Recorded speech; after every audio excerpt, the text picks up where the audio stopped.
The miracle at Lake Placid. Who could ever forget? Certainly not the New York Rangers, who decided that Olympic head coach Herb Brooks and his then assistant Craig Patrick would be an instant hit on Broadway. Brooks as coach and Patrick as general manager. So what if their roles were reversed? The Rangers hierarchy was convinced this was the winning ticket for New York. But in the fourth year of their plan to bring a championship to Manhattan, Herb Brooks, Craig Patrick, and the New York Rangers decided the long ride from Lake Placid had come to a screeching halt. Herb never indicated to me that he didn't like working for me because I worked for him before. So I'm not sure it created any problems for Herb either. There's been a lot of things printed or said across the air that, that indicated that we might have had some problems, but I think we just had normal GM-coach relationship that any GM and coach would have, and I don't think our past relationship hurt us in any way. So tonight at Madison Square Garden, it is Patrick behind the bench to continue the quest of Herb Brooks as the New York Rangers take on the Minnesota North Stars. It's next. It's live on USA.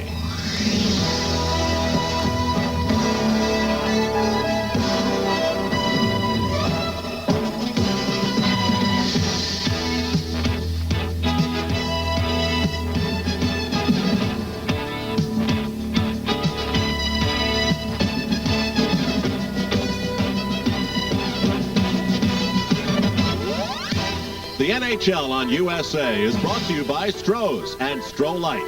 Fire brewed for smoother taste. Stroh's, official sponsors of the National Hockey League. By Toyota's exciting cars and trucks for 1985. Toyota invites you to see them at your local dealer. By Mobile Super Italy. Higher octane for better performance.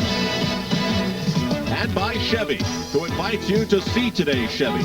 Drive today's Chevy. Live today's Chevy.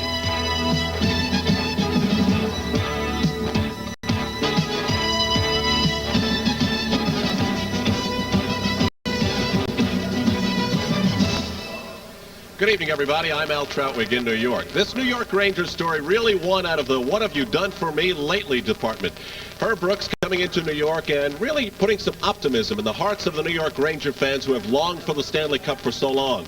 But the Rangers for this season, well, it was just too much for them to take. They're battling the Pittsburgh Penguins for the fourth and final playoff spot, and finally a change had to be made. So Craig Patrick, who once filled in behind the Rangers bench when Fred Shero was now back behind the bench once again, replacing the man he once hired to be this Ranger coach of this team that is struggling this season. Let's take a look at the Patrick Division standings and show you what we mean as far as the Rangers' dismal play so far. Washington now with a win today, 7 points in front of Philadelphia, who lost. The Islanders in third. And there it is, Pittsburgh, the Rangers, and New Jersey all tight for that fourth and final playoff spot. The Minnesota North Stars, a team of similarities. They can feel for this Ranger team and feel for themselves. They're battling with Detroit. They tied them yesterday for that fourth and final spot in the Norris Division, with St. Louis, Chicago battling up for the spots numbers 1 and 2. Upstairs in the booth for us tonight, and I mean high above the Madison Square Garden ice, are Dan Kelly and Gary Green. Al Trudwick, you used the word similarities. And these teams are similar this year. First, both teams have made coaching changes.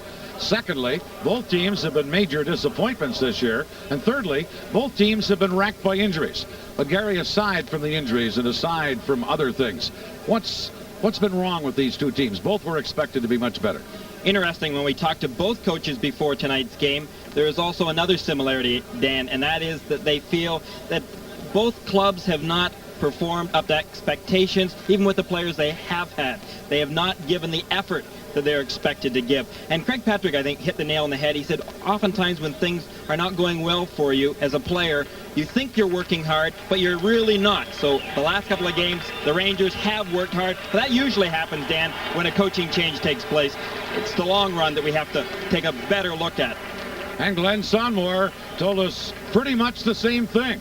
Work harder and you'll be more successful. For a fourth similarity then, Al, lack of effort, both the North Stars and the Rangers this year. And Dan, everyone wants to know, where's Herb Brooks going? Well, the rumor mill has it that he'll wind up being the coach of the Minnesota North Stars, but that's another story on another day. The National Hockey League on USA is brought to you by Dodge, the official cars of the National Hockey League.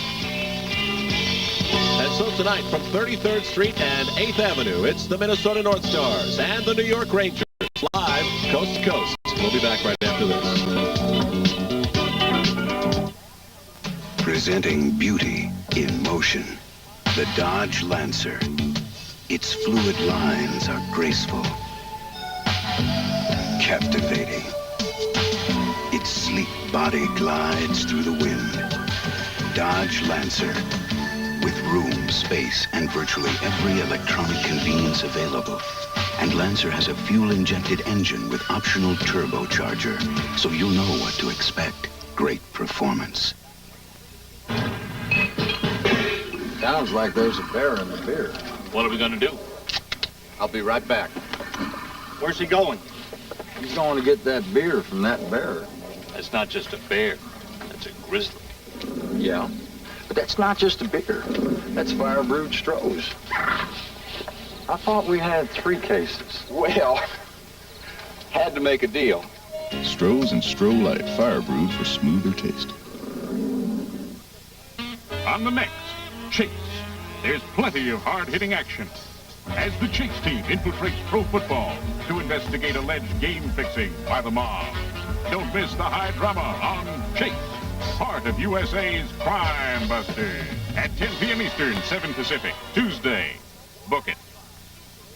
We're back live at Madison Square Garden in the Big Apple, New York. And it's the Rangers and the North Stars. Tonight in the NHL, other games, Quebec plays at Buffalo, and the Toronto Maple Leafs will play the Hawks at Chicago Stadium. And there were 3 afternoon games today. Mike Gartner had a pair of goals as Washington defeated the Islanders 7-2. Boston over Hartford, doubling the score 8-4. And Winnipeg on the road upset Philadelphia 6-2. So those are the afternoon games. And Washington, the first score, 5-2 winners over the Islanders. So we await the start of this game between the Rangers and Minnesota. Earlier this year, these two teams met, and Minnesota won both meetings, but it was way back in October, and both were by identical 3-1 scores. Al Trudwick pointed out the importance of the game and the standings for the respective teams, and Gary, the coaches from both teams told us pretty much the same thing. They want a little bit of E for effort. Well, if the coaches get what they want, Dan, then we should be treated to a pretty good hockey game here tonight. The Rangers, in the 2 games that Craig Patrick has coached behind the bench, he feels have given an excellent effort. Let's see what they can do tonight. Now the teams line up at their respective blue lines here at Madison Square Garden, and we are ready for our national anthem.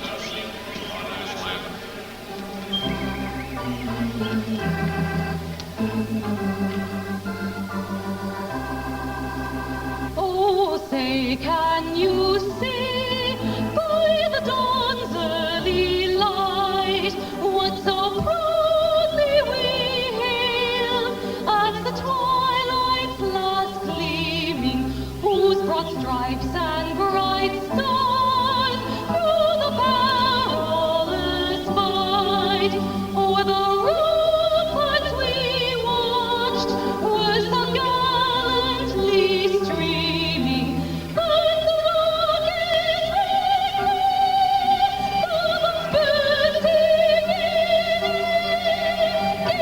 broke through the night, but on light was still there. Oh, say does that sun-mingled banner yet wave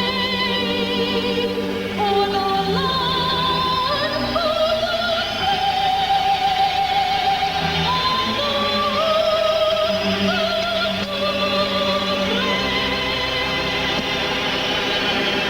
Mark Pavelich gets a pretty good singer as he sings along with the national anthem. We're ready for this game at Madison Square Garden. The referee is Mike Noah. The two linesmen for this game, Ron Foyt and Dan McCourt. So that's the officiating crew. The starting goaltender for Minnesota, Rollie Melanson, the former Islander, or the former Islander goalie. 11 games, 3-5-2 is one loss record, 4.16 is goal against average. And Glenn Hanlon at the other end, 25 games this year for the Rangers, 7-12-5, and a 4.02 goals against average. Mike Noah, the referee, is ready to drop the puck, and we're ready for this game at Madison Square Garden. Third and final meeting of the regular season between the Rangers and the North Stars. And stepping in to take the face-off, Keith Acton of Minnesota, number 12, against Robbie Ftorek. The North Stars in their away green uniforms, and the Rangers in their home whites with the red and blue trim. This is Barry Beck for New York. Firing it to Nick Fotillo. Belichick checked him. Keith Acton held it in, and Hanlon makes the save on that. Now into the corner of Steve Payne for Minnesota. He's ridden out by the Rangers. Ftorek. Payne continues to battle, gets it to Acton, shot right on, rebound, and Payne couldn't handle it, and Anders Hedberg puts it to Fotillo. Long shot by Fotillo off Melancon's shoulder, and then grabbed by the former Islander who came to Minnesota earlier this year in a trade for a #1 draft choice. Well, when you look behind the bench of the Minnesota North Stars, Glenn Sonmore and his very energetic and enthusiastic approach behind the bench, you can well understand why he wants more effort, as does this man here, Craig Patrick, having taken over for Herb Brooks. Face-off is going to be deep in the Minnesota zone. No score. We're in the first minute of this game. The Rangers get the draw back to James Patrick at the point. It's blocked. And now Minnesota coming back. Cicerelli trying to flip it through. Patrick knocked it down. Now taken by Broughton. Back to Gordy Roberts. A shot. And a stick save by Hanlon there. Now Patrick trying to clear it up. Held in by Roberts. And again the shot turned aside by Hanlon. Cicerelli to Ken Solheim, number 31. Centered it, but intercepting it is Mike Rogers. And back come the Rangers. Rogers, number 17, going wide. Backhander, Melanson the save. And he smothers the rebound. He wasn't quite sure what to do with it for the moment. But a good effort by number 17, Mike Rogers. Well, Rogers did get a good scoring chance here. Rogers, Pavlich, and Ruotsalainen combining to make a pretty small forward line, but yet all three possess great agility, tremendous skills, and right here you can see Melanson covering up that puck. Melanson has not been the happiest goaltender necessarily since coming over to Minnesota, and likewise, from management's point, they expected much more from Rollie, the goalie, and so far, Melanson has had a fairly shaky start. Here's a quick shot from the face-off by the Rangers' Randy Heath. Wide of the net, and now Tony McKegney for Minnesota clears it down the ice. The Rangers, Steve Richmond, number 41, back to get it. Cleared it to LaRousse, now out onto the wing, and here come the Rangers with an attack and a centering pass that is stopped by Melanson as it was flipped in front by Mike Blaisdell, number 18. Blaisdell just up from the New Haven Farm Club in the American League. And we talked about the injuries to both of these teams. The Rangers still wrecked, and just as an example, tonight in the warm-up, Brian Bellows pulled a thigh muscle. He was supposed to play and now can't play, and the North Stars, as a result, are short a man because of that late scratch because of the thigh injury to Bellows. That's the way it's been going for both of these teams. Here's Ledyard at the point, a shot wide. Melanson clearing that, and McKegney pokes it into the center ice area. Knocked down there and taken by Grant Ledyard, number 30. Ledyard firing one high up over the glass into the crowd. And the faceoff will be just inside the Minnesota blue line. Grant Ledyard, his dad used to be a quarterback in Canadian football with the Ottawa Rough Riders and the Winnipeg Blue Bombers, but the young son Grant has become a hockey player. Well, he's turned out to be not too bad of a one as well, Dan. They brought him up because of injuries, but yet Grant Ledyard has stayed here. 6'2", 190-pounder that signed as a free agent back in '82. He has found himself a home for the time being, as long as he continues to play well. They need a big aggressive defenseman back behind the blue line. Here's Kurt Giles for Minnesota, clearing it to Keith Acton, number 12. Acton for the North Stars, moving in. He's tied up by Beck. Barry Beck and Acton jam up on the boards and hold it there. And we'll get a stoppage and another face-off, this time just inside the Ranger blue line. Talking about aggressive blue liners, Randy Velishek from the Minnesota North Stars. And when you look at the North Stars defense right now, they can well be pleased that Craig Hartsburg is back in the lineup. That tends to take a little bit of pressure off of players like Velishek. Giles has been their best back behind the blue line for the year so far. And he's been teamed up for the most part with Randy Velishek, and that's been the best tandem that the North Stars have had. Here is Patrick Peter Sundstrom shooting it into the Rangers. Back is Acton to Steve Payne, number 44. Payne is checked at Erickson for the Rangers, clearing it in behind the goal. Chris Kontos couldn't handle it, and it's taken by Giles. Fired up the middle to Acton, over on the wing to Payne, but back is Bob Brook. Brook headmanning it to Kontos, number 23. Kontos, quick wrist shot, Melanson the save, and he smothers the rebound, and we'll get a face-off in the Minnesota zone. For our local systems, we'll pause here. USA Sports is bringing you the National Hockey League. Tom Berenger is Bobby Fallon. Suzanne Plachette is Kate, his mother.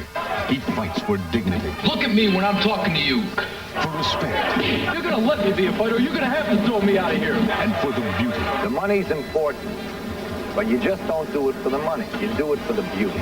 His hardest battle is to break the forbidden ties of flesh and blood. Kate, you belong to me. A two-part USA Premier event tomorrow and Tuesday. No score in this game. 17 minutes, 14 seconds left here in the first period. Had a face-off coming up in the Minnesota zone. Both teams starting it out rather tentatively, Gary Green. We haven't quite seen that intensity level that one would have expected, especially out of the Rangers here in their own building tonight. Here's Greshner with a drive to the point. Gordy Roberts gets it after Greshner's shot was wide, and Roberts feeds it over to Bob Reltz. The North Stars carry in. Here is the chance for Broughton, and Broughton poke check by James Patrick. Broughton on the board, dropping it back, and a shot right on target off the Ranger goalie handling stick, and now we'll get a penalty as Cicerelli is upended by Robbie Fedoruk. And Fedoruk, who's now an assistant coach under Craig Patrick, will go to the penalty box, and Minnesota will get a power play chance here. No score in this game. We'll return to Madison Square Garden right after this pause. When they put a heavy load on your shoulders, there's nothing like having a friend you can count on. The new Toyota electronically fuel-injected one-ton truck. It'll carry over 2,500 pounds. And with an optional towing package, you can pull up to 5,000 pounds. The Toyota one-ton truck. Thanks, old buddy.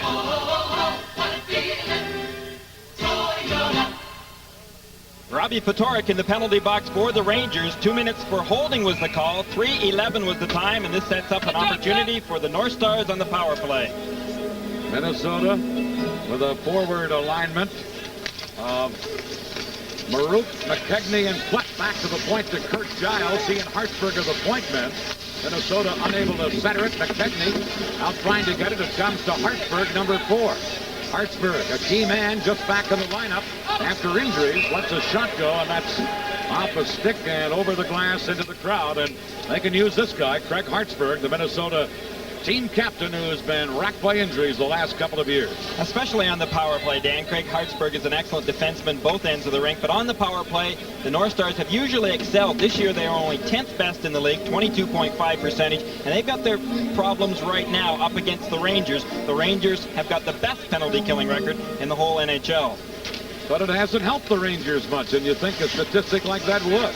Here's Giles to McKegney. Dropping it back to Giles to McKegney again. McKegney into the corner to Maruk, back to number 25, McKegney. To Giles at the point, shooting, and handling a stick save on that And the Rangers come out of there and shoot it to the Minnesota blue line. Ruotsalainen in the forecheck. The North Stars come back with Giles feeding it to Fleck. Now to Maruk, number 9, but Richmond breaks it up, and Ruotsalainen took his pass, but it was a hand pass, and thus play is called back. I thought that Craig Patrick's comments about Reijo Ruotsalainen before the game were very interesting. Well, they were in the respect, Dan, that Ruotsalainen is a very good player both up front and back. Face-off is going to be at the Ranger blue line. 16:02 left in the first period. No score. Meanwhile, 1:10 left in the penalty as Gordy Roberts shoots it in for Minnesota. Bob Brook back to get it. And Brook, who's been converted to a defenseman since Craig Patrick went behind the bench, clears it down the ice. Brook, meanwhile, did play defense with the United States Olympic team a year ago. Here is Broughton out of his own zone. Broughton into Cicerelli. Back to Broughton. Centered it out in front. Big save by Hanlon on Steve Payne, and what a save that was. I thought Payne had scored for sure. You really have to have excellent reflexes to move from the left to the right as Hanlon does in this situation. Watch Hanlon. Neat little pass by number 7 Broughton over to Payne. Now in most cases that is a sure goal. But Glenn Hanlon was able to just slide his feet up and able to take that puck right away from Steve Payne, robbing the North Stars of a goal. Gary, you made the point. He slid from left to right. Is that more difficult for a goalie than going from right to left? I would think it wouldn't be. Well, I think right here with Hanlon being a right-hand glove man, it does make it a little bit more difficult.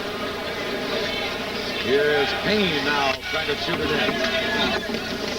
Cicerelli tried to hold it in. Roberts on the point, clearing it to Cicerelli. Cicerelli checked on the play, and the Rangers, Anders Hedberg, who's also just back in the lineup after a siege with an eye injury, cleared it down the ice. The North Stars coming back. 12 seconds left in the Ranger penalty. Broughton moving it. Now Hedberg able to clear it out again. And Hartsburg knocks it down at center ice. Hartsburg is Fatorik. Now is back on the ice. Here's a drive by McKegney for Minnesota. Hanlon the save on the short side. And now Fatorik starts back. Fatorik, number 8, trying to flip it in. Does to Eriksson. Eriksson in front, but cleared away by Giles. And the North Stars come right back the other way, led by McKegney. His shot right on. Hanlon the save. Loose in front. A glove save on McKegney's rebound. And then Hanlon had to dive out and get it. And another excellent reflex save there by Glenn Hanlon. It really was. And the play of Tony McKegney for the North Stars, that shift was something else. McKegney in there on a couple of good chances. There Hanlon makes the initial save. Fatorik missed the rebound, which he should have been responsible for clearing. McKegney came zipping in there, grabbed the puck, and he was almost back in there for another whack at it. Glenn Hanlon really looking quick tonight. No score in this game. The penalty to Fatorik has expired. So the team's at full strength as Chris Contos takes this face-off against Maruk. The North Stars get it. And Roberts at the point, shooting. Oh, and that was just about tipped in by Maruk. Back comes Eriksson, trying to clear it in. Broken up by McKegney. Now the Rangers get it again. And it's carried in by Ledyard. Shoots one. Alonso to his knees to stop that. And then Rouse clears it to center for Maruk. Dennis Maruk around the defenseman and goal, he scores! Oh, Maruk really gave the defenseman Richmond the oopsie-doo and beat him, and then blasted it by Hanlon. Well, I can't believe that Dennis Maruk, nor can he, had that much room. Watch the play here. Dan mentioned it. Richmond came at him and then just lost him totally. Maruk just winding up with that big shot. And Maruk, you give him that much room, and I think that he is going to put it home the majority of the cases. I'm not sure that might not. That may not have been Richmond. Here's Gressner trying to clear it in on right wing. The Rangers come back. A shot. They score! Mike Blaisdell comes right back the other way and blasts it in. And this game is tied 1-1. Now that really angers any coach whose team had just scored. Glenn Somnor not very pleased at all. Watch the move Greshner makes here. Just a little quick pass. But so soon the Rangers come back. Blaisdell winding up. He's got a good hard shot. I believe Melanson was screened on that play. It may have gone off. Well, Kurt Giles went down to block it. And when you do that, you better block it because you take the view of the puck away from the goalie. I thought the puck may have even hit Giles and gone up into the corner. It's 1-1 as now Acton speeds in on left wing. Keith Acton drops it to Giles, who couldn't hold it in. And Randy Belichick, number 6, back for Minnesota. He's checked in here as LaRouche, but we'll get a penalty on the play to the Rangers' Blaisdell. And a stoppage in play coming up and a penalty. No penalty call. They just called it an offside. I'm sorry. Let's recap those quick scoring plays. 6:02. Well, let's look at it again as Blaisdell blasted it. Difficult to tell, but as Dan had indicated, Giles did go down to block it. And as a defenseman, if you're going to go down to block it, you better make sure that you get it all, because if you only get a piece of it, that only causes havoc for your goaltender. Marouk gave Minnesota a lead with his 11th of the year from Rouse at 6:02. Just 14 seconds later, Blaisdell is first of the year from Greshner and Heath at 6:16 to tie it. Here's Harold Snetz clearing one in for Solheim. Now back is Bob Brook. Brook shooting it off the boards for Rogers. Rogers now to Mark Pavelitz, getting it in across the line. Pavelitz taken up by Snetz, and it's taken by Broughton for Minnesota. Broughton trying to clear it, but Beck had stepped into Cicerelli to break that up. Puck goes down the ice with Brook, number 13, back to pick it up. Bob Brook clearing one off the boards. Into the center ice area, going back is Hartsburg, trying to get away from Ruchelina. Hartsburg over to Snetz, back to Hartsburg. And Hartsburg clears it to center for Neil Broughton. Broughton tried to give it to Cicerelli. It was intercepted, and Mike Rogers for the Rangers to Barry Beck. Here's Beck dumping it in. Willie Flett back to clear it on the boards. And the North Stars drop it back to their net. Hartsburg now over to McKechnie. Here's McKechnie coming back for Minnesota. Glenn Sonmore says he's been among his best since being acquired from Quebec. A long shot wide of the target. Now McKechnie back of the net. Knocked down on the play. McKechnie trying to center in. Ledyard has it for New York. Ledyard comes up with the puck, failed to clear it, now gets it again. Number 30, the rookie Grant Ledyard. Long pass, but intercepted by Gord Roberts. And back come the North Stars. Hamlin out of the net to clear that away. Now Payne shooting it back to the goal. And it is taken by Ledyard, losing it. A backhander, Hamlin the save. Another shot, they score! On the rebound, no goal! No goal, it was underneath Hamlin, my mistake. I thought they had put it up over the fallen goalie into the net, but apparently not. Dan, the reason I had thought it was as well because of the fact that Marouk's wingers both had their arms up in the air. Watch Marouk. He got the first shot away. But that puck did not go in. But it hit the defenseman. It was backing him up. Well, they definitely thought at the time, the North Stars that is, that they did score. Meanwhile, Ledyard Richmond was the defenseman behind him. Richmond and Ledyard have had a tough time tonight. On that first goal, they were responsible for letting Marouk actually walk right in, and this time Ledyard gave up the puck totally to Marouk. I would maybe guess that Craig Patrick may be changing his defensive positions around here when Dennis Marouk and that line of McKechnie and Platter on the ice. Ledyard coughed it up, but Richmond saved the day by getting in behind the goaltender Hamlin and stopping one that got by Hamlin. Puck is loose on the boards in the Ranger zone. Payne trying to center it. Puck is still loose on the boards as players from both teams grapple for it. Now back to the goal into the other corner, and Minnesota trying to center. Puck is centered out in front. And it's taken by the Rangers, and back they come with Erickson clearing it to the line. Loose puck is Minnesota move in on the attack. It's centered out in front and broken up in Minnesota. Drop it back to the point. It's held in by Giles. Now Now centered by Minnesota, but intercepting it is number 23, Contos. And he cleared it over the glass into the crowd. For our local systems, we'll pause here. It's the NHL on USA. You know, the business world moves fast. I've found only one publication that keeps pace with it every business day. Only this, the Wall Street Journal. Not weekly, not bi-weekly, today's business news today. So you can use it today. Get the next 6 months of the Wall Street Journal delivered for just $56, only 44 cents a day. To order, phone 800-527-9800. That's 6 months over 125 issues for just $56. Phone 800-527-9800 today. Greg Patrick, who is now not only the general manager, but the coach of the Rangers.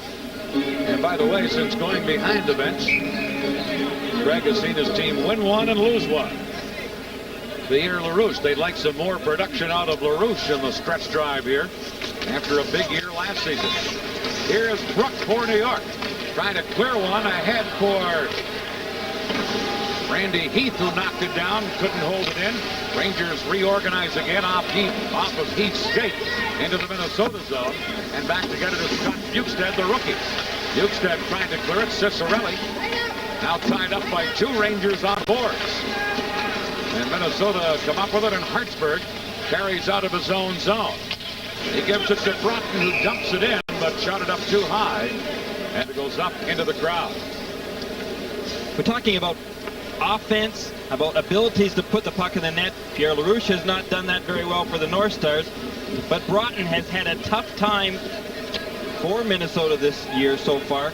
They have not got one player on the North Stars other than Tony McKegney with 20 goals, and we are well past the halfway mark. And in essence, that would mean that they would not have a 40-goal scorer, Dan, and that is very unlike the Minnesota North Stars. Mr. Gretzky already has 51. Here is Heath, the Ranger rookie, tied up by Hartsburg, and then Marouk clears it around on the boards to McKegney, and Harold Steps carries out for Minnesota. Got the center, now to Hartsburg. Hartsburg in on the wing to McKegney, shoots! He hit the outside of the goal post with that drive. And now it is Bob Brooks, the rookie out of Yale for the Rangers. Brooks, who's been converted back to defense after being a forward for the most part of the early season. Now tied up by Flett on the play. In there as well for the Rangers is Randy Heath. And we got a stoppage in play and a face-off in the New York zone. Well, and continuing that conversation about lack of offense, we mentioned the North Stars, but the Rangers as well. And again, a similarity. The Rangers have not got a 20-goal man. The closest they come is Pierre LaRouche and Thomas Sandstrom that have both 17 goals, and that is a long ways. But this man here, Tony McKegney, has been the North Stars' best player, and he has got 20 goals for the North Stars, but a lot of them were with Quebec Nordiques. Here's a face-off coming up in the Rangers zone. A 1-1 game. We have 9:37 left in the first period. Two teams that have struggled this year trying to get something going. Now McKegney passing it over for Rouse. He's checked, and back comes Rogers for New York. Rogers trying to center, dropping it back. And Ruotsalainen's shot was a weak one. It was blocked, and Minnesota come back. Here's number 24, Willie Flett with a long shot wide of the net. Minnesota attempting to hold it in into the corner to McKegney. Now to Flett. Flett gets help from McKegney. It's cleared out onto the boards to Roberts. Center to Marouk. Turns, shoots. That hit Richmond, and then it's cleared away by Ledyard. McKegney is there, and Ledyard loses to Willie Flett. Flett back to Roberts, who couldn't hold it in at the point. Then when he does shoot it in, the Rangers shoot it right back up. And it's shot back in again by Marouk, and it's offside. And we get a stoppage in play.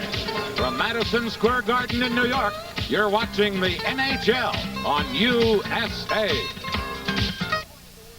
Got me a case of the 501 blues, here from my waist right down to my shoes.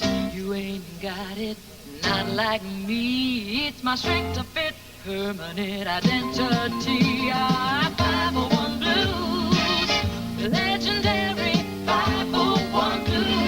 Levi Butler, 501 blues. You know I got the 501 blues. 8 minutes, 45 seconds left here in the first period. No sign of either of these clubs really turning it on so far.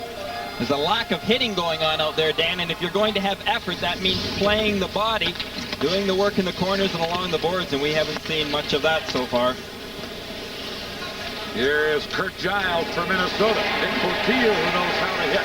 In there to forecheck, gets the puck to Fedoruk. Now into the corner to Anders Hedberg. Hedberg unable to center it. Gressner is in for New York. Gressner out in front, hit the side of the net with that shot. And the Rangers trying to work it free from behind the net. Hedberg gets help from Gressner, but as he centered it, Gord Sherman, the latest addition to the North Stars, cleared it out. Now Hedberg, number 15. Hedberg clearing one and comes to the Minnesota line. Taken there by Giles. He tried to shoot it in, broken up, and coming back is Gressner for New York. Gressner centered to Fedoruk, a low shot, just wide. Now the rookie defenseman James Patrick gets it to Hedberg in the corner. Belichick is there for Minnesota, and Portillo comes crashing into Belichick, and that stops play. You talk about throwing bodies around. Number 22, Nick Portillo, knows how to do that. Well, you had no sooner said that Portillo has that ability than he ended up giving a good, solid, stiff body check in the corner. That's what the Rangers need, and they need more of it, as every team does, Dan. Coaches want to see their players playing aggressively, and that means taking the man out in the corners and in front of the net, doing your job, being persistent. Giles having a problem there, moving Portillo out of front of the net. Anyone does with Portillo. And right from the face-off, we'll get a penalty call here.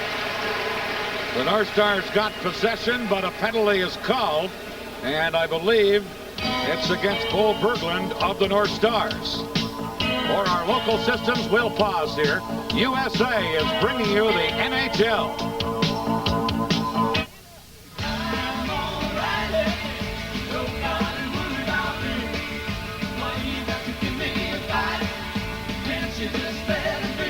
USA premier event with rock superstar Kenny Loggins in concert.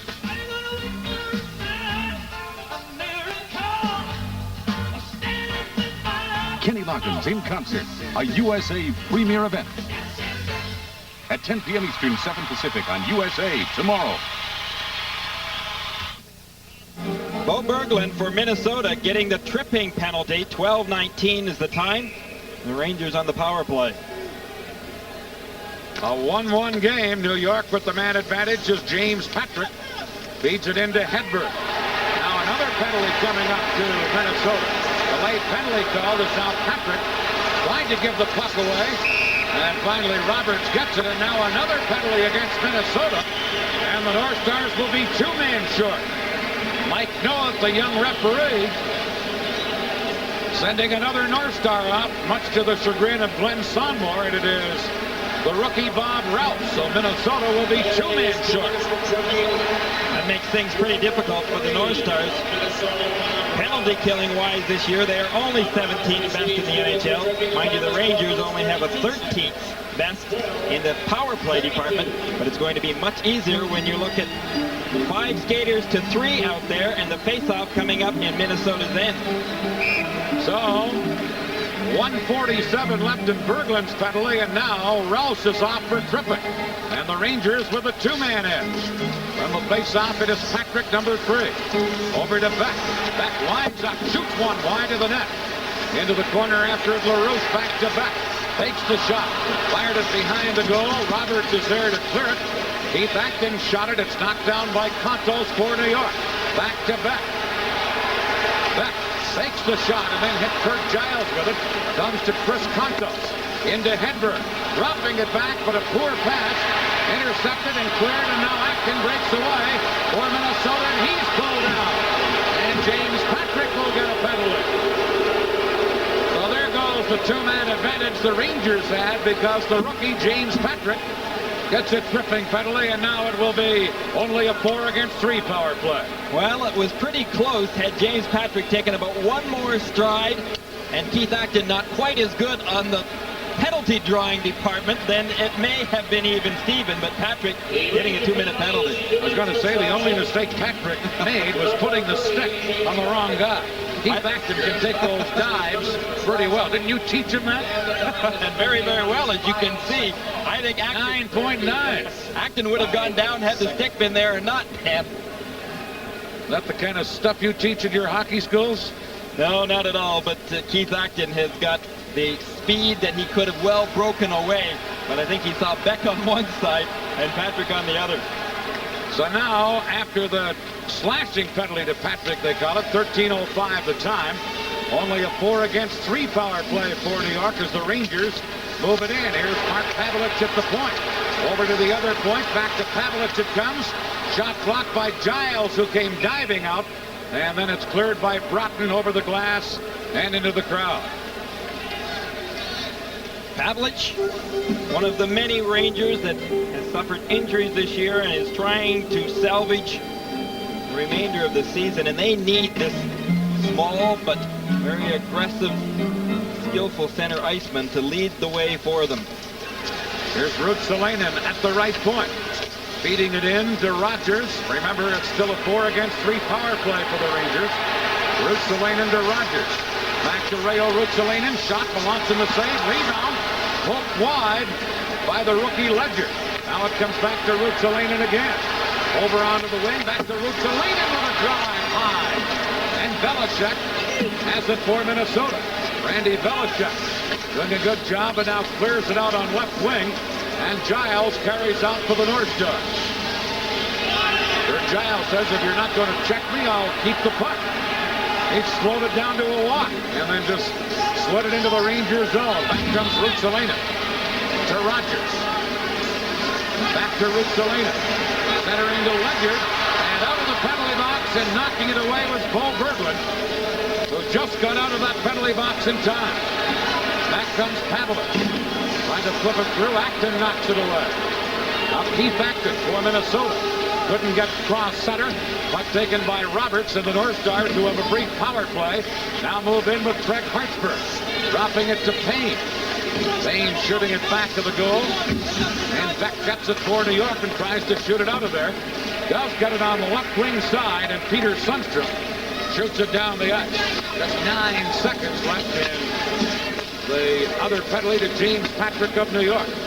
Here's Keith Acton. Minnesota on the attack. Acton to Roberts as Patrick is back on. It's centered to Payne. Erickson tied him up. Shot turned aside by Hamlin. And the Rangers get control, and back they come, led by number 13, Bob Brook. Brook couldn't get around Gordy Roberts, and Minnesota clear up the center. Marouk giving it to Gord Sherman. Back to Marouk to Sherman. And he's checked in front of the net before he could get a stick on it. And back comes Sundstrom for the Rangers. Dumping it in. LaRouche in with a shot. And Melanson came out to stop that. And now Minnesota with Sherman, recently acquired from the Edmonton Oilers, into Marouk. Getting it in front to McKechnie, who panned on the shot. Now McKechnie centered. The Rangers intercept, and it's cleared to center ice. Belichick loses it to LaRouche, who's in the clear. And mishandled the puck as he went to get the shot away and then tumbled into the boards. And it's shaken up. From coast to coast in all 50 states, it's the NHL on USA. When it comes to getting to the high ground, there's nothing like having a faithful companion. The new Toyota 4x4 SR5 Extra Cab, powering you to the top with a new electronically fuel-injected engine that supplies this truck with more horsepower than any other in its class. The new Toyota 4x4. Now this is a friend forever.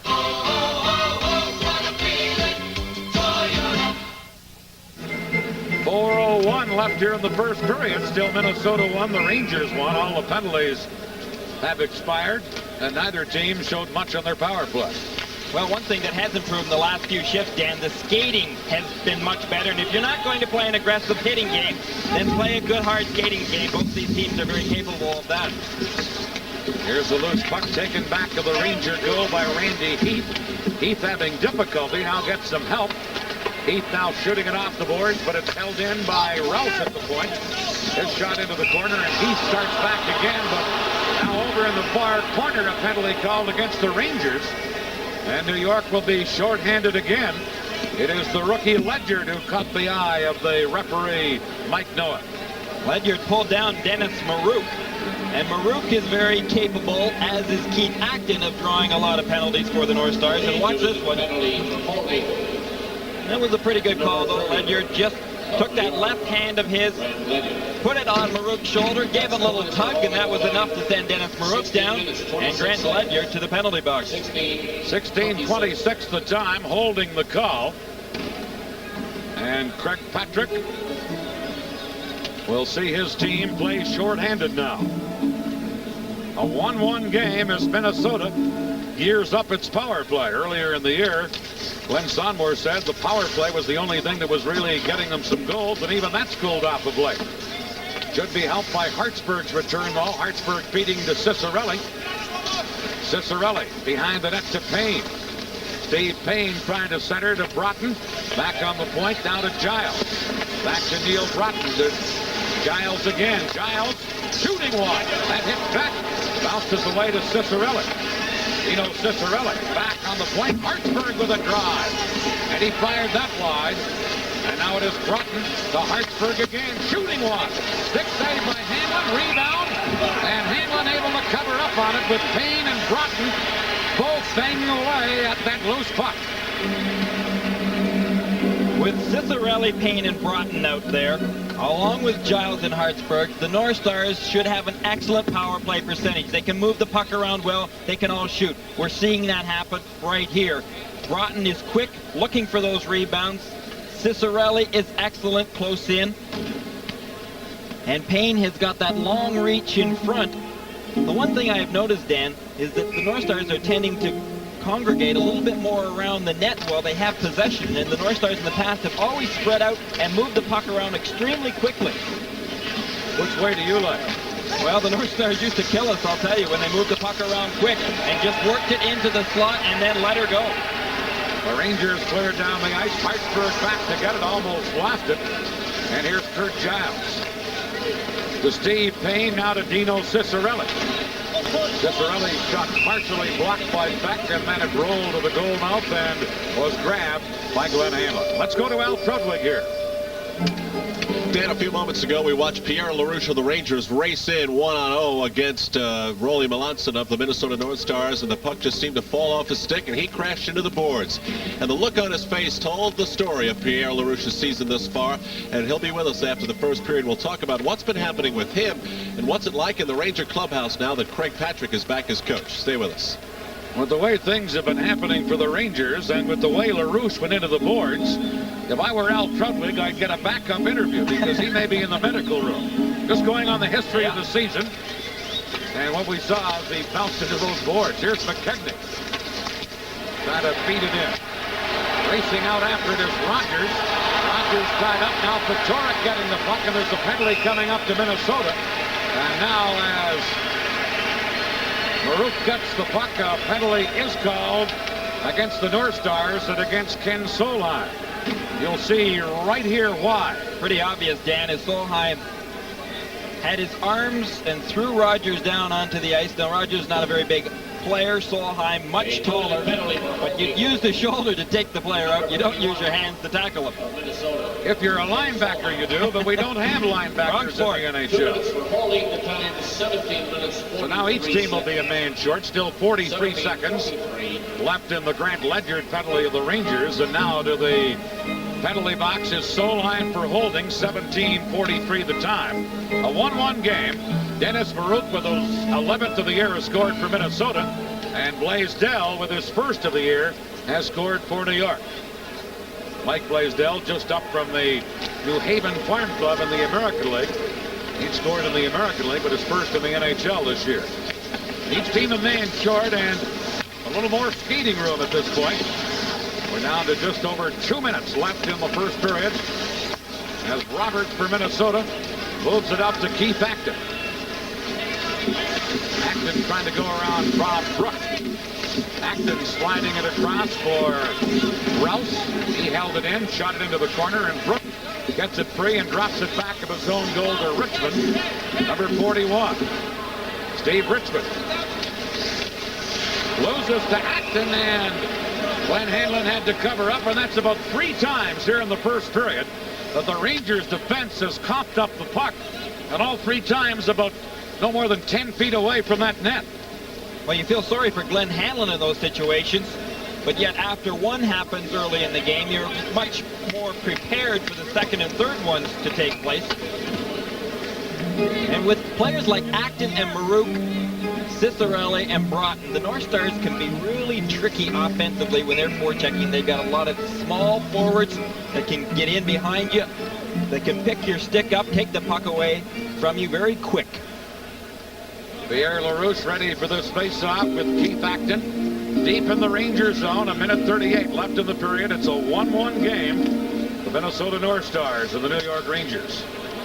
And now Acton will be tossed out of the face-off.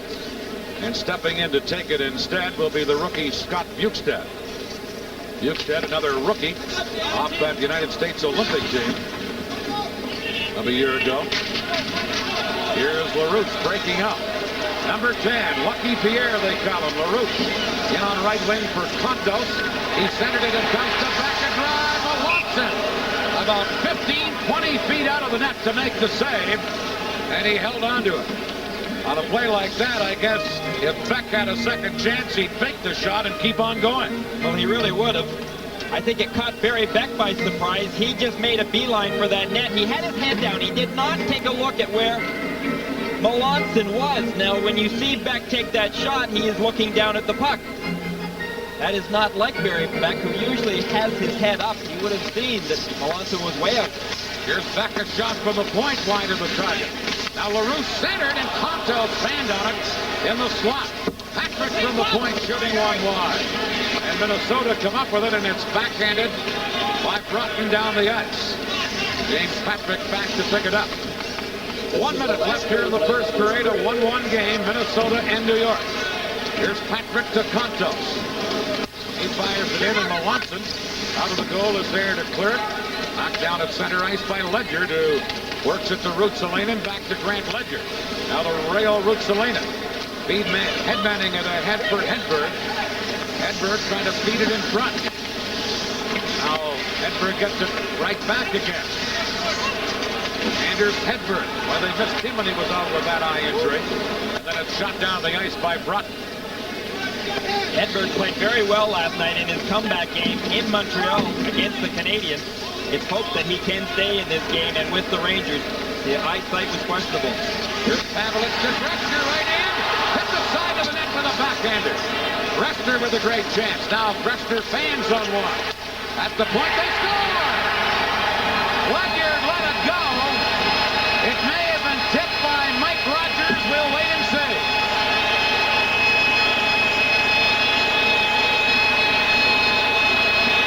No question. Mike Rogers tipped it, don't you? I agree with you. No question. It changed directions. Watch as Ledyard tees it up, but it hit somebody, and we'll see whether Pavelec may have touched that puck. Pavelec came across. I think Rogers was out of the play at the time, but Pavelec might have got a stick on it. It definitely changed directions. Now as the puck is dropped, the first period comes to a conclusion. Shots on goal in the opening period favored Minnesota by a margin of 16-10.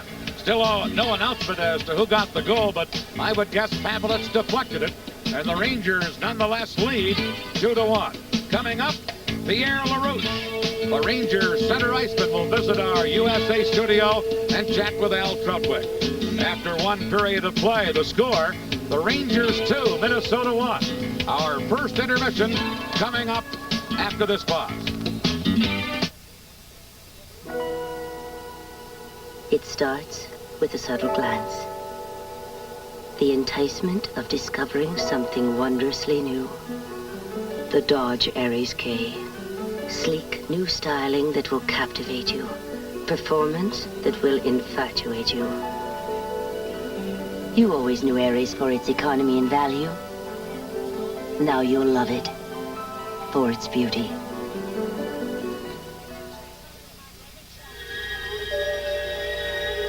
What does it take to transform raw materials into fresh ideas? Imagination. At Quasar, we're obsessed with imagination and what it can bring you.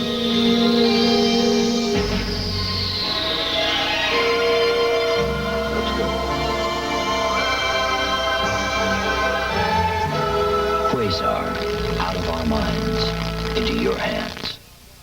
When you're taking a trip for business or pleasure, it's nice to know the best places to stay and eat along the way. The Mobile Travel Guide comes in 7 regional editions. It quality rates hotels, motels, and restaurants from 1 to 5 stars. You get easy-to-follow maps and coupons worth up to 50% off on attractions and places to stay. The Mobile Travel Guide. It'll make your trip 5-star all the way.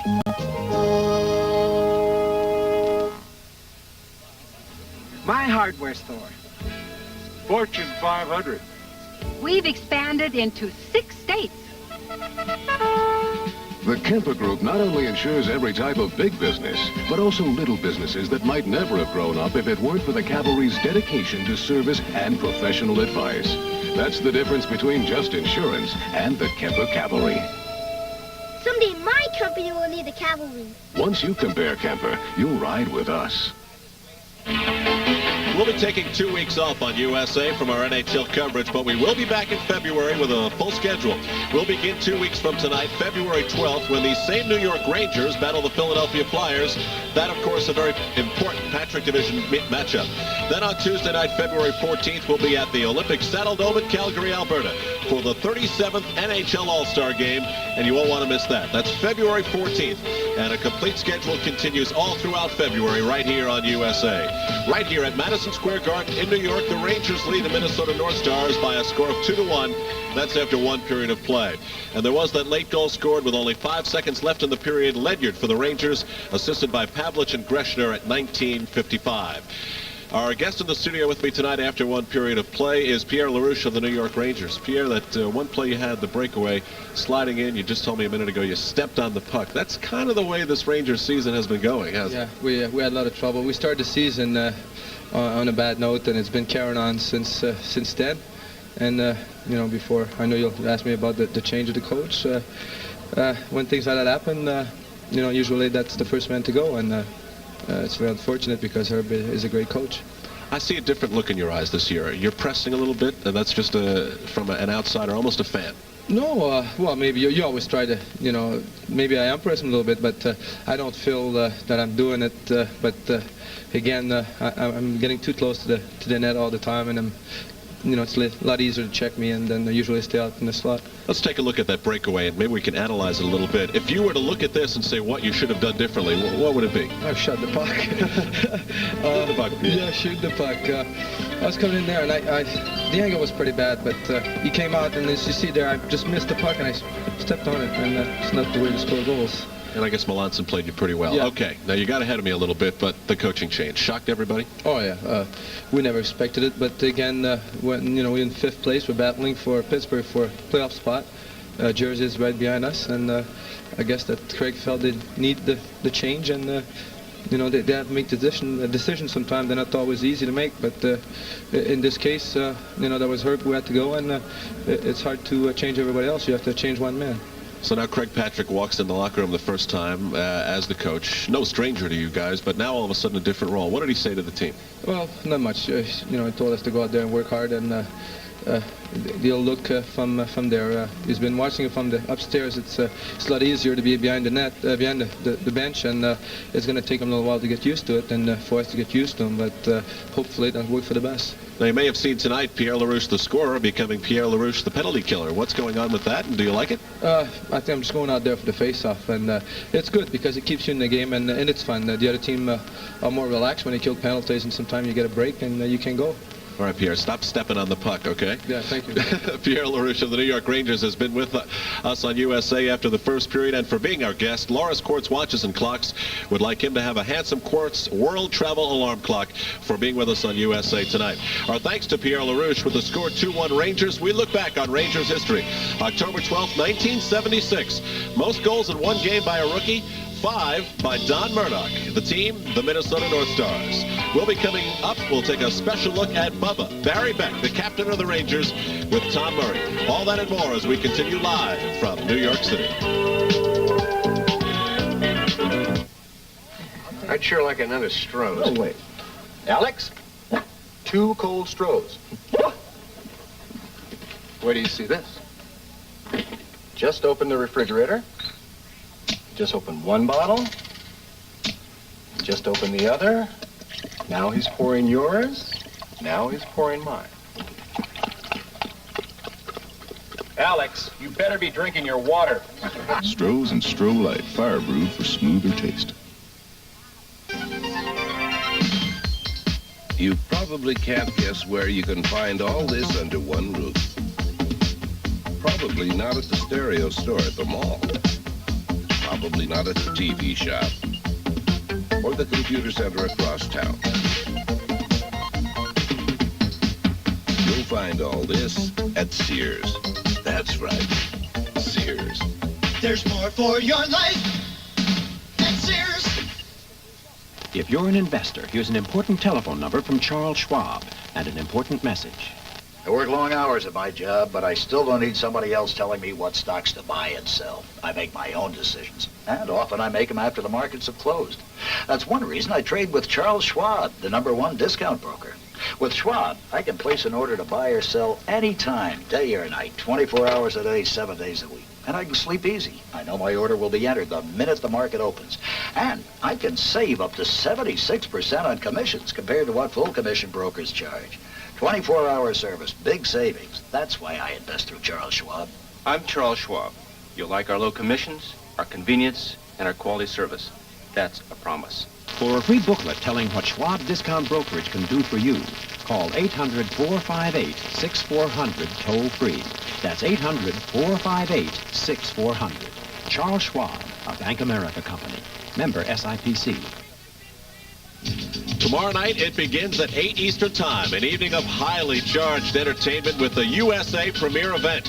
First, Tom Berenger, Suzanne Plachette star the compelling story of a struggling boxer in part 1 of Flesh and Blood. Then at 9 p.m., an electrifying performance by rock superstar Kenny Loggins in concert. The USA premiere event tomorrow. Right here at Madison Square Garden in New York. After one period of play, the New York Rangers with a goal with only 5 seconds left to go in the period lead the Minnesota North Stars by a score of 2-1.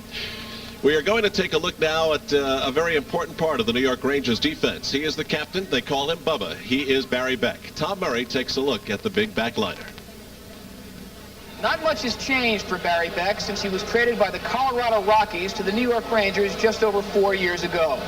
At 26, he's still young, still an imposing physical specimen at 6'3", 215 pounds, still a promising, hard-hitting defenseman, still the same down-to-earth guy who would have been just as happy living the laid-back life he learned to love as a youngster growing up in Vancouver. The fast-lane lifestyle of Broadway would never change Barry Beck.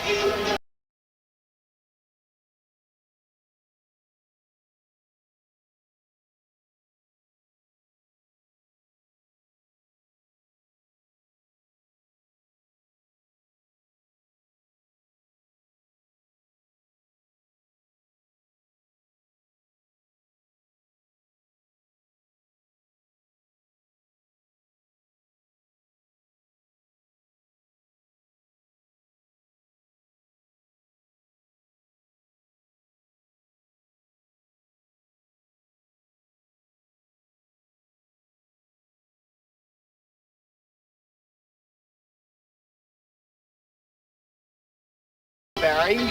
It's just that there's an awful lot to do there and not enough time to do it.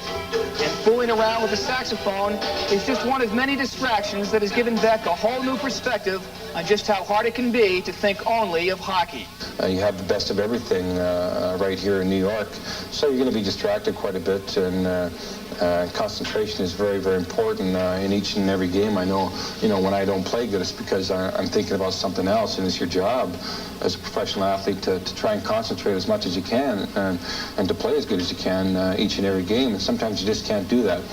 And one of the main things has just been distractions from the city of New York. And that's probably been, I think, the biggest and key reason why the Rangers haven't won a cup in so long. I think that's it. I don't know. That's my observation. Were you a little bit overwhelmed when you first got to New York from Colorado? Yeah, well, coming from Colorado, of course, I mean, I lived on the first floor. Where I lived there, we only had 3 floors. So when I first came here, I lived with Ronnie Greshner and slept on his couch for a couple of weeks. And we were on I think it was either 27th or 28th floor. So that was quite a change, looking out of the bedroom window and not seeing too much down below you. And it was just a big adjustment coming from the country life to the city life. But it's one that, wasn't too easy, but I was able to make the adjustment, fairly soon anyways. There are some who said Beck made the adjustment too soon, too quickly, and that he didn't use good judgment in agreeing to do a certain promotion shortly after arriving from Colorado. It took place at a New York City disco, and in the eyes of many, got Beck off on the wrong foot, image-wise. The one memory that I think a lot of people have of you when you first came to New York is the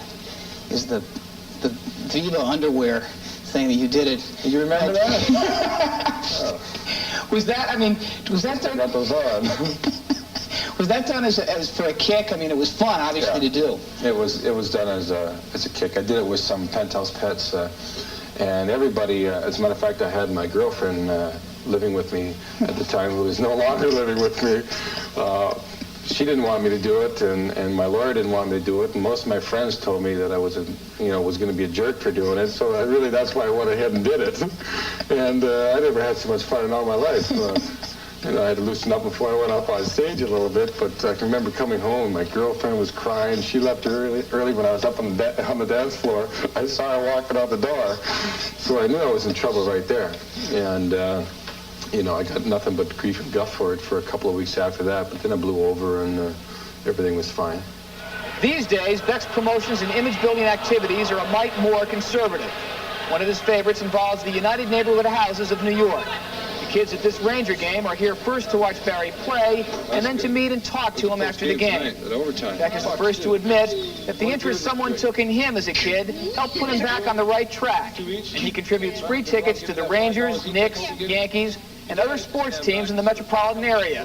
He also donates $200 to the UNH every time he scores a goal. We are working with the UNH, which are the United Neighborhood Houses in the greater New York area. There are 36 houses, and they're like small community centers where the kids go when they have some spare time to maybe look for some type of release that they're not getting at home or on the street or somewhere like that, or in school. They come to the centers and the houses, and they've been trying to provide them with activities that they can use, to take up some time, some good activities. The essential thing that we provide is just really our time, and we just want to try and help these kids as much as possible.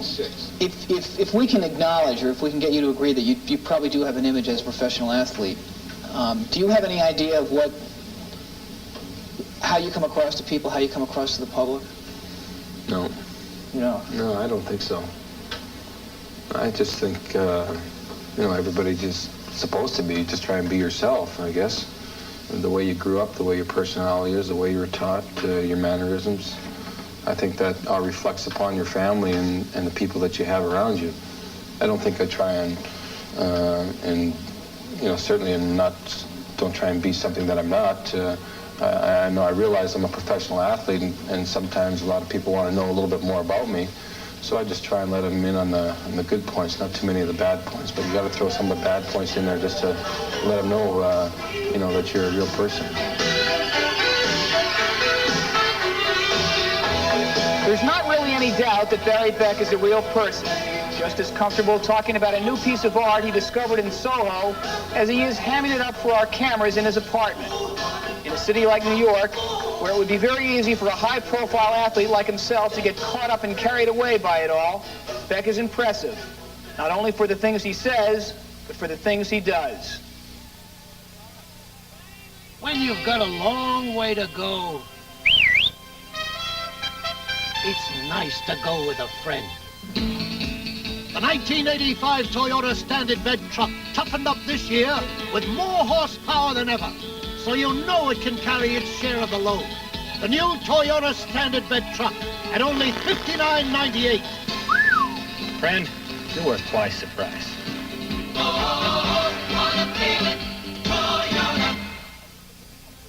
I guess I've wanted to go to Alaska ever since I was an 8-year-old boy, listening to my father talk about it. Alaska is an eagle that I want to fly across a sea of castles, reaching for the sky. Alaska is the part of me left unexplored. Alaska is the warming sun on a misty fjord. She is the mystery that I will never tame. She is Alaska, Alaska. Alaska is her name. I took a vacation to Alaska last year, and I discovered an interesting thing. That 8-year-old boy is still alive.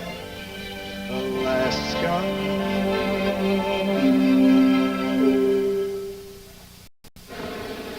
We are back live at Madison Square Garden in New York. The second period just underway. It is 2-1, the Rangers leading Minnesota. And now Glenn Hanlon wants to do some adjusting on his goal skates. By the way, that last goal of the first period was scored by the defenseman Ledyard. Pavlich and Greshner got the assists. 1955 was the time. We knew it had deflected it off someone, and apparently it hit Harold Snepps, the former Vancouver player who's now on the Minnesota defense. So that's the change of direction we saw. Well, it was not Pavlich. And Harold Snepps won't get a point for that one, that's for sure. But we did know one thing, and it changed directions, and it's difficult to blame Melanson for that. Here are the Rangers with Patorek moving in, shoots one. Melanson, a glove save. Now Patorek, back of that goal, trying to center it. Hedberg in to help out. Now Gordy Roberts gets it for Minnesota. Into the corner again for Patorek. He's knocked down. Now Maruk knocking Hedberg down, and Maruk shoots the puck over onto the other wing. Beck holding it in. Behind the goal, Hedberg centered it. Willie Platt intercepts for Minnesota. Number 24 is Platt. Trying to go right through the middle of the defense. Did, but Hanlon got the puck and cleared it to Patorek. Now on right wing for Ruotsalina. Broken up by Minnesota, and the North Stars come right back out. McKechnie giving it to Maruk. Dennis Maruk jumps it in. Ron Greshner for the Rangers back after it. Greshner to Ruotsalina. Shooting one, and he missed on the short side with a slap shot. Now held in by Pavlich for New York. Shot back of the goal. Giles gets it for Minnesota. Ahead on left wing to Payne. Steve Payne, a long, weak shot. And Glenn Hanlon took no chance as he just smothered it. Hanlon covering up in the puck, but it was Keith Acton who was very quick to get in there. Acton was a former Canadian speed skating champion when he was very young. He came to play for me in junior hockey in Peterborough, Ontario, and his great speed earned him the right to be selected by the Montreal Canadiens, but as a very late draft choice, Acton, after a couple of years in the minors, proved that he could play in this league and play very well. Now Acton is tossed out of the faceoff, and Steve Payne will take the draw against Mike Rogers. Pavlich is also tossed out. And the face-off is now Rogers is tossed out. Rayo Ruotsalina will take the draw. Comes to Belichick at the point. A shot that hit Payne and just bounced wide. Now James Patrick to Rogers, number 17. Payne intercepting it at center ice. Payne over to the newcomer Shervin for Minnesota. He's checked. And Ruotsalina flips it in for New York. He flipped it up very high. Melanson cleared it. Pavlich knocking it down in behind the goal. It comes back on the right point. Ledyard fell as he moved in. Now Rogers trying to center. Giles upends him. And Gord Sherman takes a hit from Richmond, but cleared it down the ice. Ledyard going back to get it, number 30. Frank Ledyard ahead to Ruotsalina. Lead pass to Rogers. Backhander wide by about 3 feet. Cicerelli trying to move it out of there. He couldn't, but Snepps does. Harold Snepps into Neil Broughton. Broughton to Snepps. Hanlon dove across and made a spectacular save on Harold Snepps. Wow. From Maine to Maui, you're watching the NHL on USA. You've put in a long, hard, tough day. So you deserve to end the day in style. The 1985 Toyota SR5 sport truck, sporting a new electronically fuel-injected engine that makes it the most powerful truck in its class, without sacrificing an ounce of style or comfort. The Toyota Sport Truck. Isn't it a good-looking brute?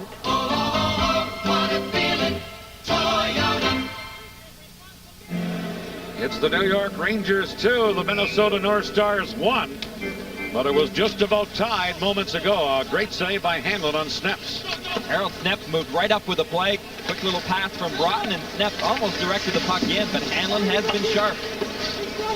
A jam up on the boards for a loose puck taken by Minnesota. They give it to Sneps again, and this shot goes up high, up into the seats at Madison Square Garden. You see Bob Brook doing some extra coverage on Neil Broughton. Broughton very tricky around the front of the net. Bob Brook, not accustomed this year anyway of playing that defensive position, but very pleased to be given the word by Craig Patrick that he was going to go back and play on the blue line. Brook, originally drafted by St. Louis out of Yale University. Born in Melrose, Massachusetts. A shot wide of the goal by Minnesota. Now Hartsburg holding it in. Shot it around on the boards.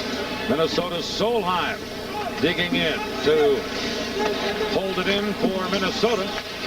Now Sneps a shot from the point. And Beck has it for New York. Very poor clearing pass held in by Sneps, but he gave it right back to Beck, who gives it to LaRouche. Number 10, LaRouche. Can't get around Hartsburg. Centered it to Blaze Dell, but Broughton was back checking and breaks it up. Trying to clear it. Brook had pinched in to hold it in for New York. In on the boards. The Ranger player Heath couldn't center it, and back comes Broughton. Broughton to Solheim. Shooting one. Hanlon the save. And then Beck really gave a tough check to Solheim in the corner. The Rangers come back. Late pass in on left wing for number 26, Randy Heath. Now it comes back to center. Gretner shooting it back in, but Hartsburg has it for Minnesota. Number 4, Craig Hartsburg. Leaves it for Marouk in front to Fleck. Hanlon up to knock that away. We'll get a penalty here on the play. Interference against Bob Brook will be the call, and the Rangers will be shorthanded. The score here early in the second period. The New York Rangers 2, Minnesota 1. We'll be right back. Crow Wing, Minnesota and Old Milwaukee both mean something great to these guys. Crow Wing means Northern Pipe, big and mean. And Old Milwaukee means a great beer, cold, crisp Old Milwaukee beer. And smooth, golden Old Milwaukee Light. It's a beauty.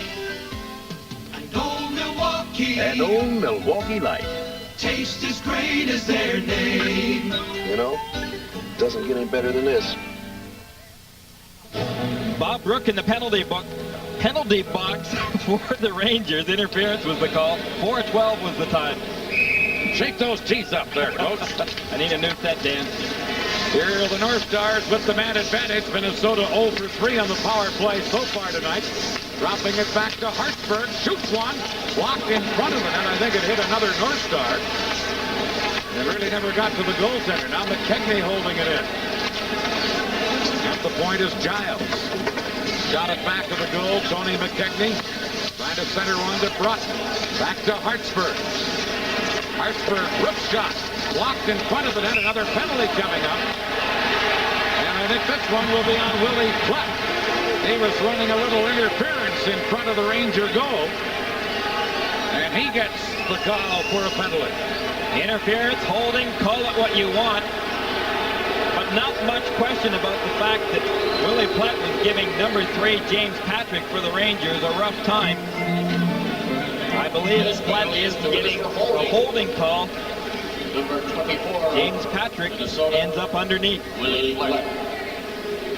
Well, Glenn Sonmore sees his team now back with an even strength attack against the Rangers. Each team will be a man short. It is a holding call, 4:43 the time. And Brook is also in the penalty box for New York, and so each team will be a man short. The Rangers leading here 2-1. Dennis Baruch ready to face off against Jan Eriksson of the Rangers. Puck comes to center. It is taken by Randy Belichick to Kurt Giles. Giles to Belichick. Out to McKechnie. McKechnie fired it behind the goal. Hanlon cleared it. Baruch intercepted, but his centering pass intercepted by Baku, shot up the center. Giles is back to Baruch. Baruch to McKechnie. Back is there again defensively for the Rangers. Clearing it to the Minnesota line where Giles feeds Randy Belichick up the middle for Baruch. Flopped over his stick. Going back to Speck. And as he touches the puck, it's an icing call because Minnesota had shot it in from their side of center ice. Plays a pretty mean saxophone, doesn't he, Dan? Barry Beck does. I had not been aware of that talent.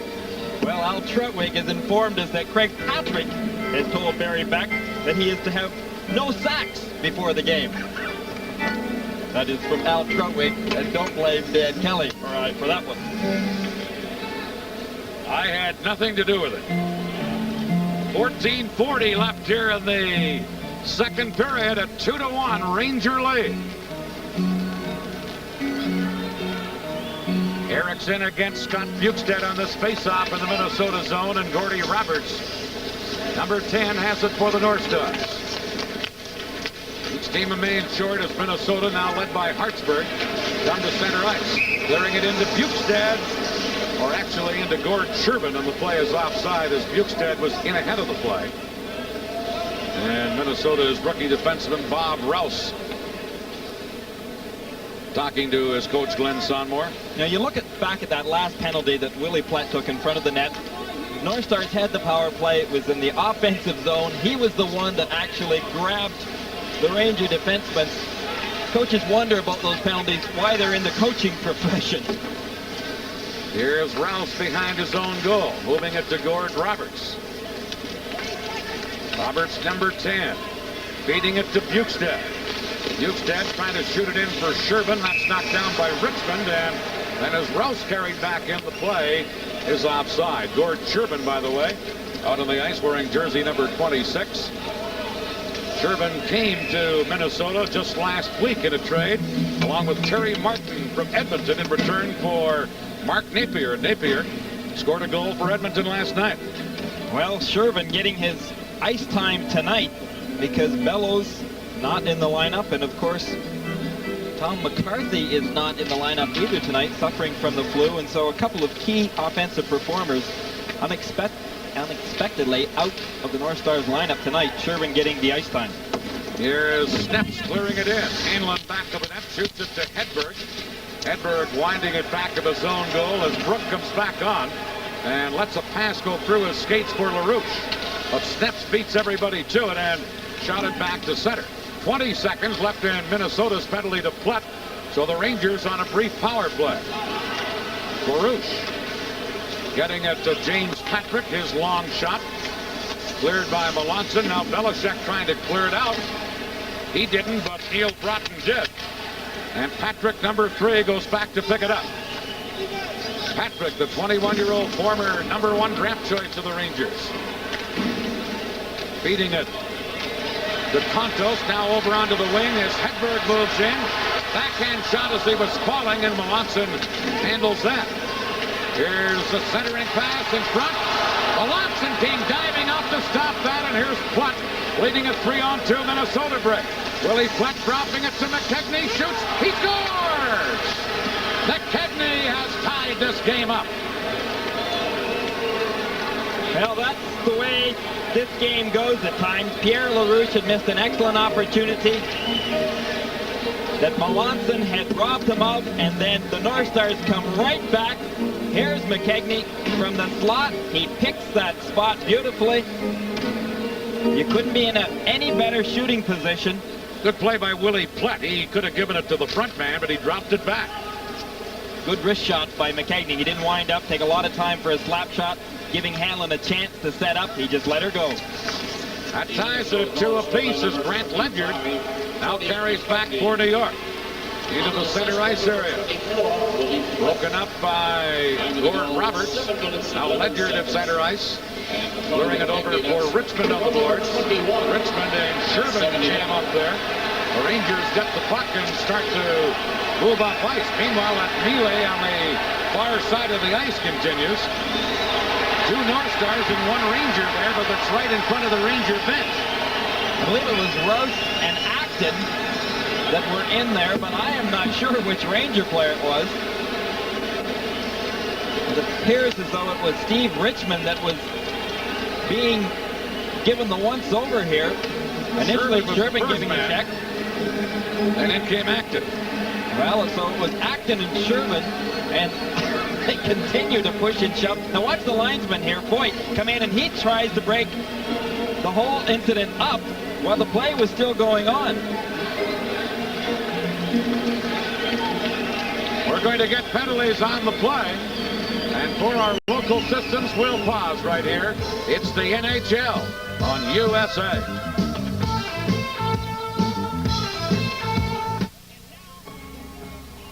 Goalies are born with great eyesight, something you need to stop 100-mile-an-hour slap shots.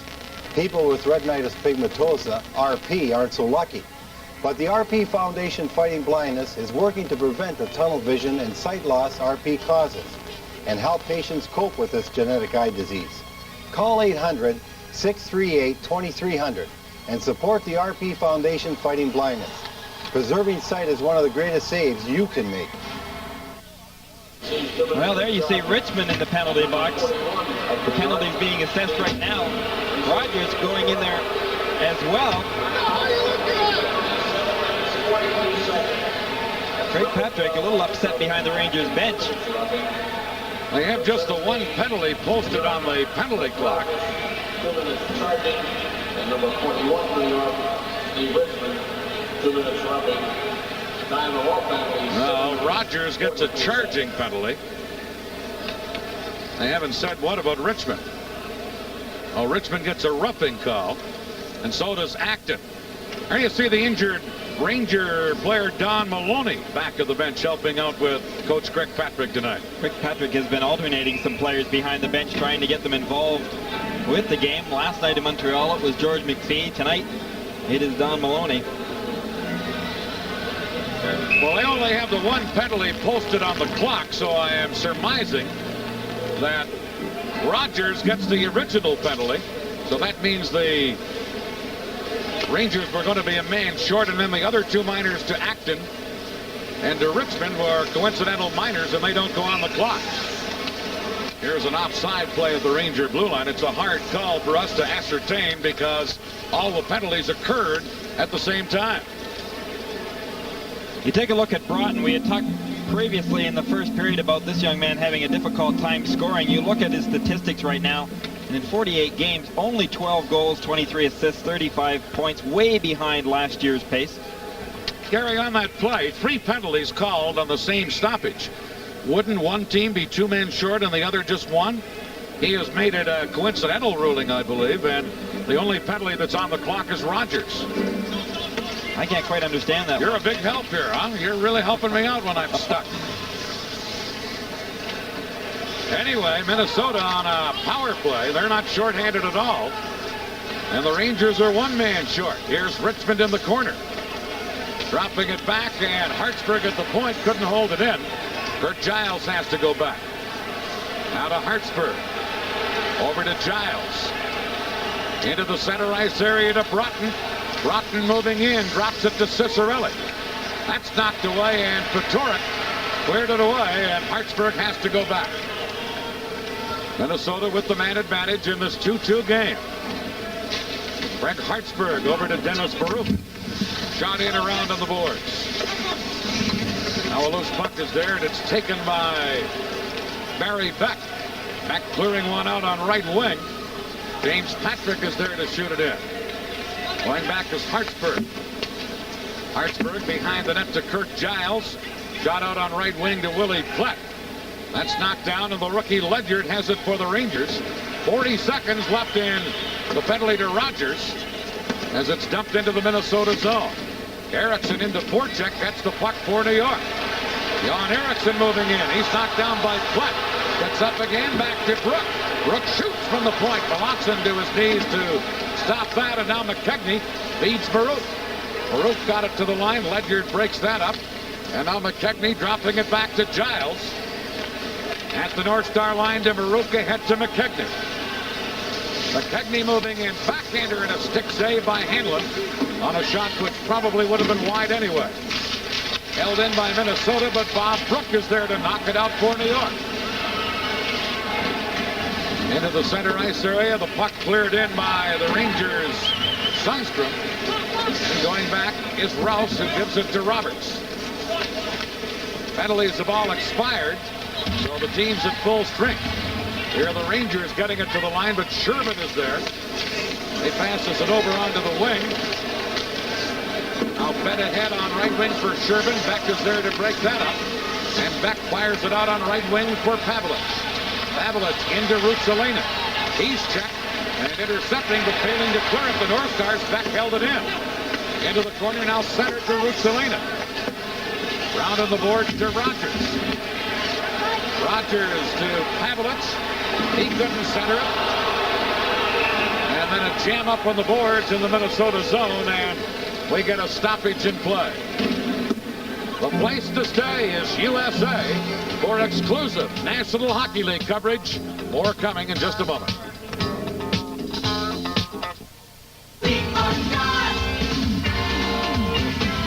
Dodge Omni, Dodge Charger. 2 great cars, 2 great deals. Your choice, no extra charge. With Deal 1, you get an automatic transmission at no extra charge. With Deal 2, you get an AM/FM stereo radio, 5-speed manual transmission, and a go-get-em 2.2-liter engine at no extra charge. Omni, Charger. Pick the car, pick the package. The choice is yours. Now, get 8.8 financing. Participating dealers have details. Other games tonight, Quebec leading Buffalo 2-1 in the second period, and Chicago and Toronto no score in the first period.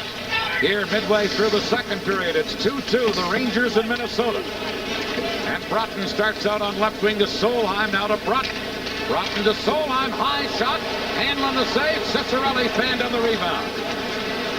Ruotsalinen coming back to Pavelich. Now to LaRouche at center ice, who dumps it in. Back of the goal and controlling it. Belichick feeding it to Neil Broughton. Now to Ciccarelli. Ciccarelli to Broughton. Couldn't get through the defense. Ciccarelli gets it into the corner to Solheim. Now the puck squirts out to the other side. And the Rangers come back, led by Ledyard. Into LaRouche. Back to Ledyard.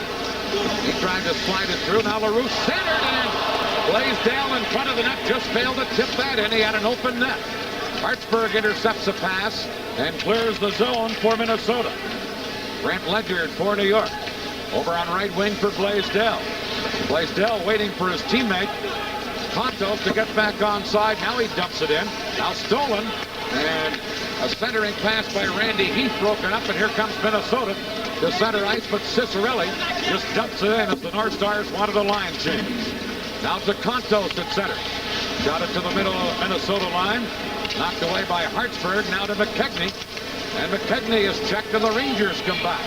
Number 18 makes Blaisdell. Upended and circling is Hartsburg for Minnesota to Willie Quett. And now back of the play. A penalty called against Harold Snepps as he upended Chris Contos. Snepps was trying to be a little cute and didn't get away with it, and it will cost Minnesota. Well, watch this play. You can see that Snepps very guilty right in front of the net, taking Contos down. I think Snepps thought that he was going to get away with it. And a penalty, Gary, that he really didn't have to take. Not at all, Dan. And again, those are frustrating penalties for coaches to witness because it gives your club a real kick in the butt at the time because you just need so badly to play even up situations so whereby you can get your lines working together, and that has not been the case in this game. Tripping the call, 12:09 the time. And now the Rangers with the man advantage. Ledyard giving it to Ruotsalinen, back to Grant Ledyard. Ledyard trying to go around Rouse, puts it back of the goal. Roberts for the North Stars. Trying to clear it. Van Hoff off the boards. It comes right to Mark Pavelich for New York. Trying to center to Ruotsalinen. Now Roberts knocks that away, and it's cleared by Bukestad. down the ice for Minnesota. The rookie Ledyard, number 30. To Ruotsalainen. Intercepted at center by Bjugstad. He beats McKegney, and McKegney breaking in on the wing. Bressner tied him up. Hanlon pokes it into the corner, and Ledyard leaves it there for Mark Pavelich. Left wing pass into the center ice area for Ruotsalainen. Dropping it now to Pavelich, who shot it in, but he shot it up too high, and it went over the glass and into the crowd. Yeah, I think we should go back, not to leave viewers hanging, back to the penalties that Rogers, when he got it for charging Acton and Richmond. The reason why we are 5-on-4 situation is because the penalties occurred in the same stoppage in play. Therefore, we had 5 skaters to 4 rather than 4 to 3. And the reason that being is that it is much more advantage to a team to play a 4-on-3 situation than it is a 5-on-4. So the league had established that rule as long as it was in the same stoppage of play. So they rule one as a penalty and the other 2 as coincidental penalties, so they don't go on the clock. And as Gary points out, that's to prevent the 4-against-3 power play, which is more dangerous than the 5-against-4. But all 3 penalties came on the same stoppage. Well, I was a little confused in the play. I was still looking for Rogers' charging penalty. I didn't see that either. Puck is cleared in behind the Ranger goal. Hanlon out of them to shoot it over on left wing to Beck. 45 seconds left in the Minnesota penalty. Beck feeding it into Hedberg to LaRouche. Shoots, big rebound, but knocked away by Minnesota. Into the corner is Patrick. Shooting it around on the boards. It comes to Beck at the point. Behind the goal to Patrick. He couldn't handle the pass. And Patrick then taken out by Roberts. Roberts failed to clear it out on the boards, however, as 2 Rangers jam him up. And now we'll get a stoppage and a face-off coming up in the Minnesota zone. The point that I had brought up about taking bad penalties and what a disadvantage it is for your team, not only in the fact that you have to kill the penalty, but both clubs have had a difficult time tonight so far being able to get any momentum going for any sustained period of time because they've not been able to get 5-man units out there. And when you're trying to get lines working together and yet you're always faced with specialty teams, then you've either got 5 power plays out, or you got power plays out there, your penalty killing units, and boy, that does not help you get things going. Here's Beck at the point, shoots, he blasted that wide. The Rangers still with the man advantage. Conto centering one, into the slot, LaRouche shot, saved by Melanson, and the North Stars come up with it, and Bjugstad, the rookie number 14, speeding in. Bjugstad shoots, Hanlon kicked out his right leg to stop that. Bjugstad lose Sherman as a decoy and almost fooled Hanlon. Now here is LaRouche to center ice. Minnesota now back at full strength. The Steps is back on, but now the Rangers go outside at the Minnesota line. For our local systems, we'll pause here. It's the NHL on USA. Hockey fans from coast to coast, you can obtain the commemorative poster honoring the retirement of one of the NHL's true greats, Philadelphia's Bobby Clarke, by sending along check or money order for $4.50 for each poster desired to Philadelphia Flyers, Post Office Box CS 1048, Moorestown, New Jersey. Last time offer, so don't miss out. Tom Berenger, a man who fought too hard. Suzanne Plachette, a mother who loved too much. Flesh and Blood, a 2-part USA premiere event tomorrow and Tuesday. A 2-2 game, the Rangers and the North Stars here in New York. Errol Steps for Minnesota, shot at the center, and Ma Brook knocks it down there, cleared it. McKegney carrying right back in. Gets some help on the boards from Maruk, but Paturek intercepts that and passes it over to Richmond. Richmond to Fotiu, now to Paturek. Paturek shoots high and wide with a booming slap shot. And then Minnesota fired out of there. Brook, number 13, hustling back. Brook giving it to Beck. That rookie Brook, who has just played a couple of games on defenses, looks pretty much at home here. Well, Dan, he is doing one thing exceptionally well. He's moving the puck quickly. He's not hanging on to it for a long period of time. Now the Rangers back in Fotiu, and now Beck again start to throw their weight around. And then it's cleared by New York's Randy Heath to center ice. Steps back to get it. Trying to shoot it out, and Beck has it there. Beck for the Rangers. Ridden out by Steps. A jam up in the corner. Puck comes behind the goal to Fotiu. Nick Fotiu. Too closely checked, never got the shot away, and Baruch then clears it and cleared it up over the boards at the Ranger bench. Pucked him back onto the ice, but that stopped play. And the Ranger fans react because of the hitting of Beck and Fotiu on that last shift. Well, that's one thing they love here at Madison Square Garden, and that is some good, solid body checking. Plett had given a couple of excellent ones, but Beck goes right back at Plett. And watch Fotiu. He comes in there to get in the action as well. We had 4 or 5 good, solid body checks during the course of that shift, and that is exactly what we had missed in the first period of play. The intensity level seems to have increased here in the second period, and a lot for the North Stars has to do with the aggressiveness of Willie Plett.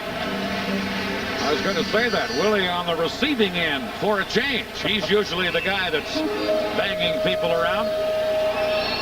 Face off in the Minnesota zone. They roll the puck, was not dropped barely, so they'll do it over again. We're down to 4:05 left here in period 2. The New York Rangers 2, Minnesota 2. The Rangers getting goals from Blaisdell and Ledyard. Baruch and McKechnie scoring for Minnesota. Loose puck near the Minnesota goal, but Giles intercepted and carries up near center ice and then shot it in. Brechner back to get it. Behind the goal to Patrick. Patrick clearing one. Out comes back to Patrick again, number 3. James Patrick. For Ruotsalainen, the pass eluded him, will go the length of the ice. It was going to be no icing anyway. The rule Minnesota could have played it on the way down. Now it's Rogers centering, and Giles was stationed perfectly to break it up.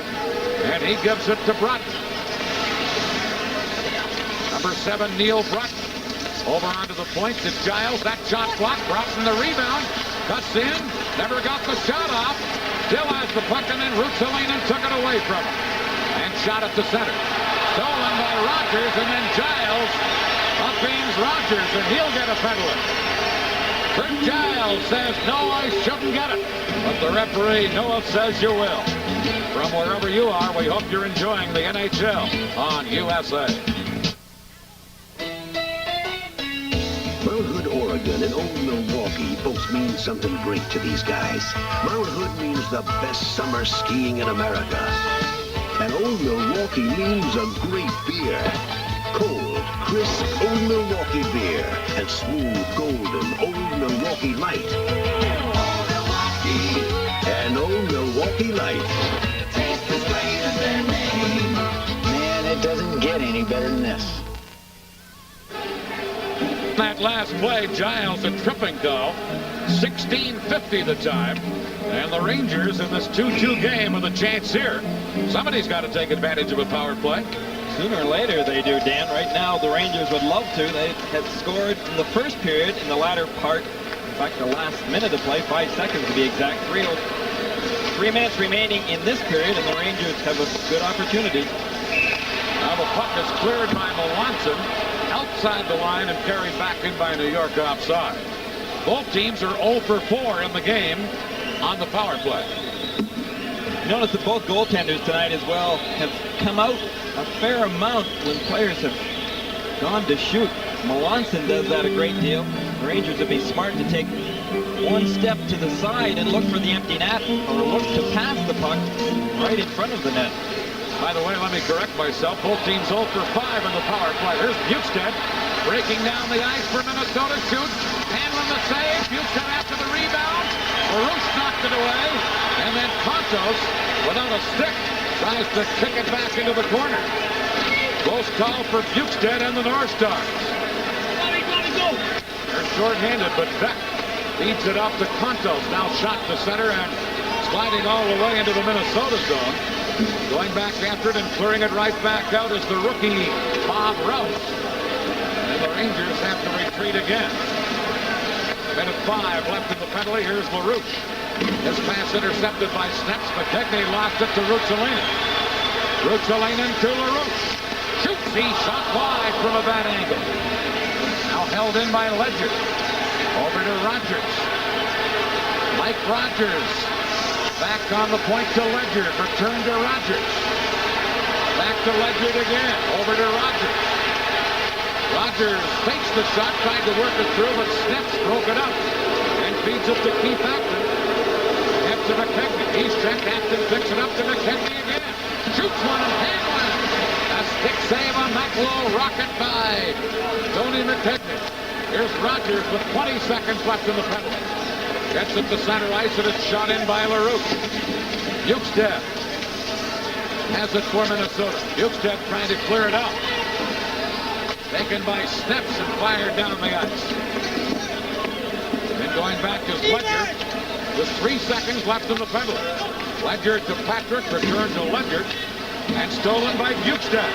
There's Bjugstad into Giles, who's just out of the penalty box. And the pass was too high, he couldn't knock it down. Bjugstad into the corner. We're in the final minute of the second period. Centered but intercepted by New York and cleared into the center ice area.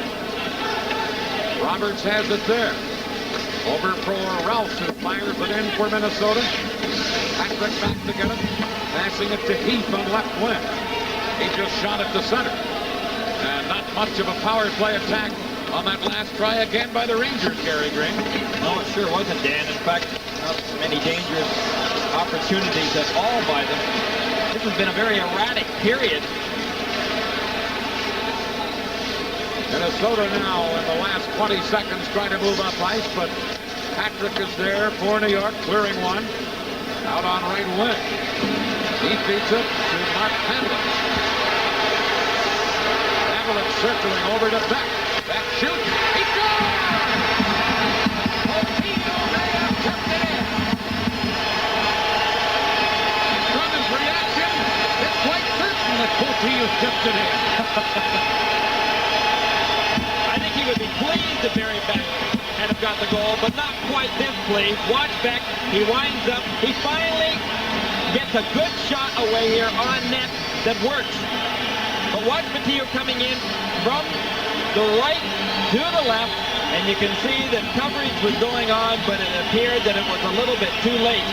From another angle, let's see whether or not Patillo, well, not much doubt about it. I'm not even sure whether that puck would have hit the net on Beck's shot, but Patillo definitely redirected it. He doesn't get many of them, but when he does, they really applaud here for the New York board. Nick Patillo is third of the year from Beck and Pavlich at 1956. And that gives the Rangers the lead. Shots on goal. So far in the game, Minnesota 30, the Rangers 18.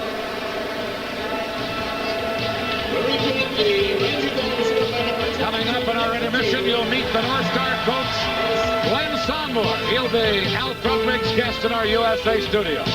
The score after 2 periods of play, the New York Rangers 3, the Minnesota North Stars 2. Stay with us for Al Krupnik in our intermission, coming right up. There's more than just grapes in most frozen grape juices. Most brands are sweetened with sugar and corn sweeteners. But not Seneca 100% natural grape juice. We start with sweet, delicious grapes, then add nothing but more sweet, delicious grapes. Because we believe a frozen grape juice should be made naturally sweet, naturally delicious. Seneca 100% natural grape juice with no sugar added. Dinerex versus Selsun Blue. This side here, I've got a tingling sensation. On this side, there's not much any sensation. Look what you use. Dinerex. Each shampoo has one medicine for dandruff. Only Dinerex adds extra anti-itch medicine. Selsun Blue's lost a customer. I'm a Dinerex man. Bill Evans can't breathe. Would you try Dristan long-lasting nasal spray? I'll try anything. Can you breathe now? Yeah, I think so. Prove it. Prove it to yourself. Tristan goes to work in seconds, lasts all day. It's the Las Vegas $325,000 Desert Inn Blackjack Tournament, February 10th through the 14th at the beautiful Desert Inn Country Club and Spa. This tournament is designed for all blackjack players. Anyone can enter, anyone can win. Play 3 rounds and you may win a brand new Cadillac. For information and a free brochure, call toll-free 1-800-492-4400. The $325,000 Desert Inn Blackjack Tournament. Enter today.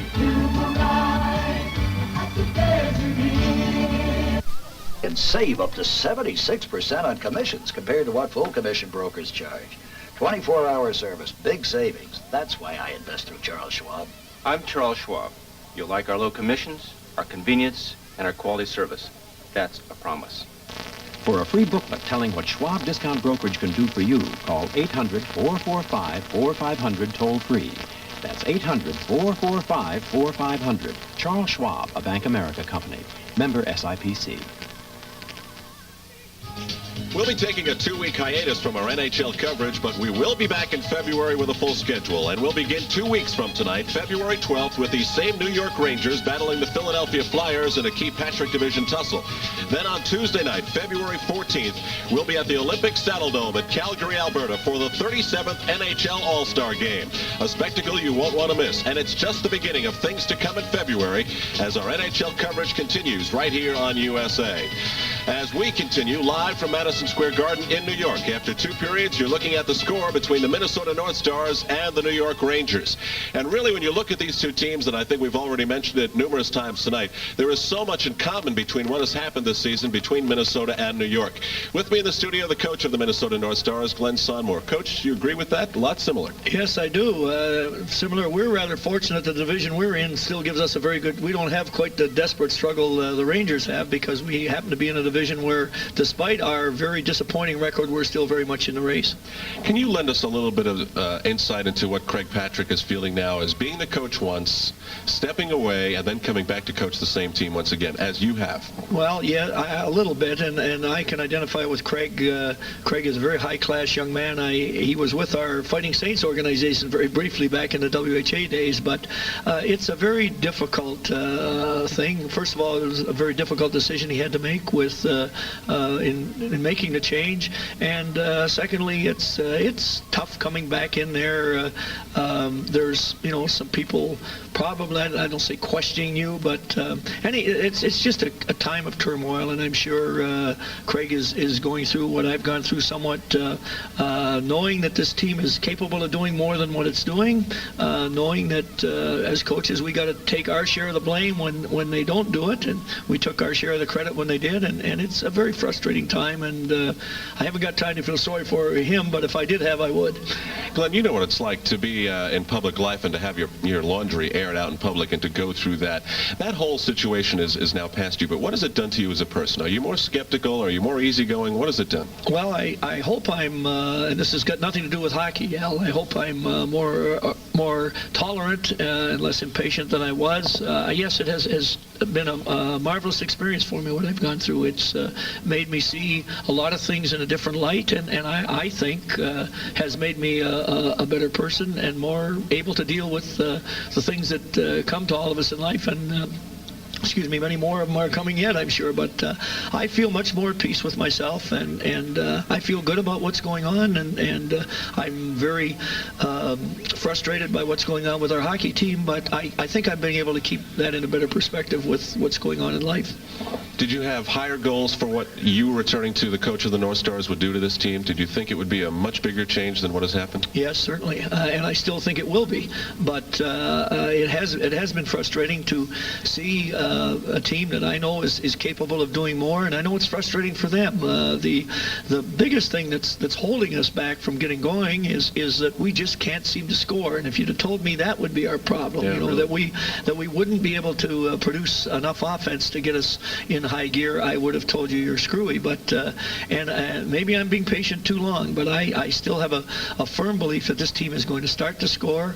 We, in fairness to them, we for the first time now are beginning to get the three lines that we think can do it for us intact, and with Dennis Maruk back from his injury, a little time to get going there, with the Broughton, Cicerelli, McCarthy line reunited, although even that's been held up a bit, McCarthy coming down with the flu, but that's a short time thing, so we think that those two lines, along with the Acton, Bellows, and Payne line, are going to get us going, and the return of Craig Hartsburg at defense is a big part of that, so I still think that's going to happen. I say history doesn't lie to you, but I'm beginning to wonder, it's fooling me a little bit anyway, and these guys will score.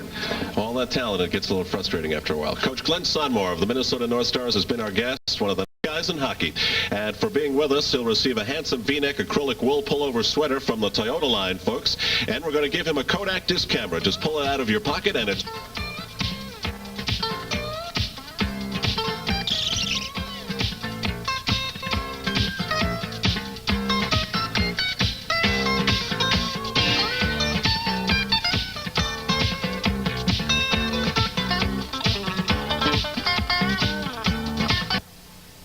Mr. Simon, Mr. Simon. Almost identical cars, but not identical insurance companies. Allstate update. Fast, fair claim service. Mr. Simon is insured with the Good Hands people. All he had to do is to make one stop at any Allstate computerized claim center where he got an estimate and a fair settlement on the spot. For Mr. Simon, well, it wasn't so simple. You're in good hands with Allstate. Look inside your imagination.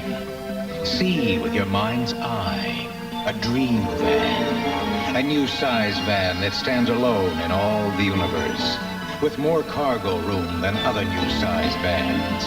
A van with the only available V6. A van with available seating for 8. But it's no dream. This dream van is real. The new size Chevy Astro. Order yours now. Sounds like there's a bear in the beer. What are we going to do? I'll be right back. Where's he going? He's going to get that beer from that bear. That's not just a bear. That's a grizzly. Yeah, but that's not just a beer. That's fire brewed Stroh's. I thought we had 3 cases. Well, had to make a deal. Stroh's and Stroh Light, fire brewed for smoother taste. Ain't nobody like my body. That's about the size of it. So I personalize my size with Levi's 501 blues. They shrink to fit. They're the blues that make me feel good. Levi's 501 blues. Love them blues. Oh yeah. From back roads to Fashion Avenue. Next. The Wall Street Journal Weekend Memo with William Bruce. Hi, I'm Larry Myers, host of Motor World, the show that brings you exciting motorcycle racing action. Motor World cameras travel with some of the most talented athletes in the United States to motorcycle racetracks throughout the world. Join us on the next edition of Motor World for the opening round of the 1985 Series in San Diego. Exciting indoor ice racing action from Cleveland and enduro competition from Sumter, South Carolina. Motor World, the most thrilling half hour on television. Don't miss it. Fashion designers usually operate from bases in Paris, Milan, Tokyo, or New York. Not Carolyn Ann Stevens. Best known by her initials CAS, Cass takes her inspiration from the log cabin studio, Trego, Montana. 582. It's very important to me at this point in my development to live in the country where I have the time to be receptive to my own intuition without any visual pollution from the outside. She overcomes the disadvantages of distance by hard work, attention to detail, and the use of Trego's cheap labor supply, local housewives who do piecework at home. I do the marketing, I do all the graphics, I keep in very close touch with the stores. Oh, she's persistent. That's part of her makeup. She is willing to work with me as a retailer. I give her a lot of input. It does influence what I do, and I think that I do a better quality of design work when I have some touch with the buyer, some touch with the customer. Cass's goal is to combine the knowledge she gained studying textiles and ceramics in Japan with the inspiration of her mountains and to create a Cass look. It's a way of life, it's an attitude. My primary concern is comfort. For the Wall Street Journal, I'm William Bruce. Hello again from Madison Square Garden, and we have a 3-2 hockey game going here in charge of the New York Rangers, and really I'm surprised in that late goal with just 4 seconds left. You're an old coach or a former coach. I don't want to call you an old coach. Those late goals really defeat you. Well, they really do, and Glenn Sonmore, you're right with the old one. Those type of goals make you old and very fast, Dan. Cardinal sin, we've said it how many times before, to get scored on against you the last minute of play, but when it happens the last 5 seconds of play, that really lets you down going into the dressing room. So the North Stars right now have got a big job just getting themselves back up psychologically to go out there for this third period. And the fact that Nick Fotiu scored the goal, he's a New York-born product and very popular here at the Garden, and that brought forth a great cheer from the crowd, and they haven't had many cheers here for the Rangers, and that would give New York a big lift too. Wow. they love Nicky Fotiu, and when he can score that goal for them, that just gives them all that much more adrenaline in them. This building can go wild at the best of times, and when Nicky Fotiu, as you say, the hometown boy, scores the goal, then that gives them a real incentive, something that they need going into this third period here at home. Things have not gone well for either of these clubs, but for the Rangers right now, looking for a new start, very important for them that they have a lead for the third period, and now whether or not they can protect it and add to it. Shots on goal favor Minnesota 30-18 to this point. Glenn Hanlon has been a big part of this game for the Rangers. Oh, no question about that. He has saved them a number of times, Dan, with some real key saves. I thought for the North Stars that Tony McKegney, who's had some good chances to score, he has scored already, but he has been the best offensive player the North Stars have had, and it's really through one thing, and that is good, solid work, and that is what Glenn Sonmore and Craig Patrick are asking out of both of their teams. Still a full third period to go, though, Al Trudwick. Well, that's true, Dan. Of course, the Minnesota North started to think that took the last 10 seconds of the first period away and the last 10 seconds of the second period away, they'd be leading this game 2-1. But they played those 10 seconds each time, and they're losing right here 3-2. We'd like to take a moment on USA Tonight to wish happy birthday to the great one, number 99. If you can believe it, for all he's done and for all the things he will do, he's only 24 years old today. What a proud day it was 24 years ago for Phyllis and Walter Gretzky. Happy birthday, number 99. By the way, Wayne, the check is in the mail. So, the Rangers lead the Minnesota North Stars a score of 3-2. At 40 minutes of hockey, the third period is coming up in a moment.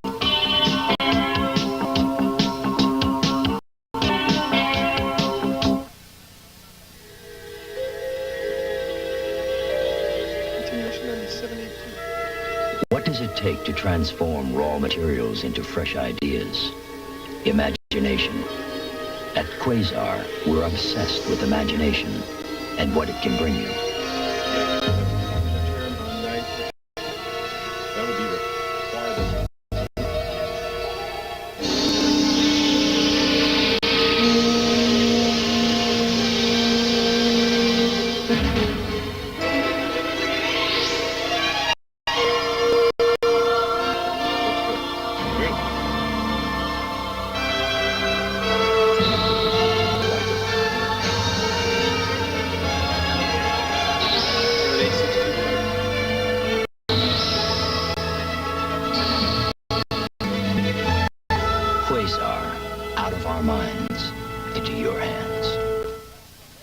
The business world moves fast. I've found only one publication that keeps with it every business day.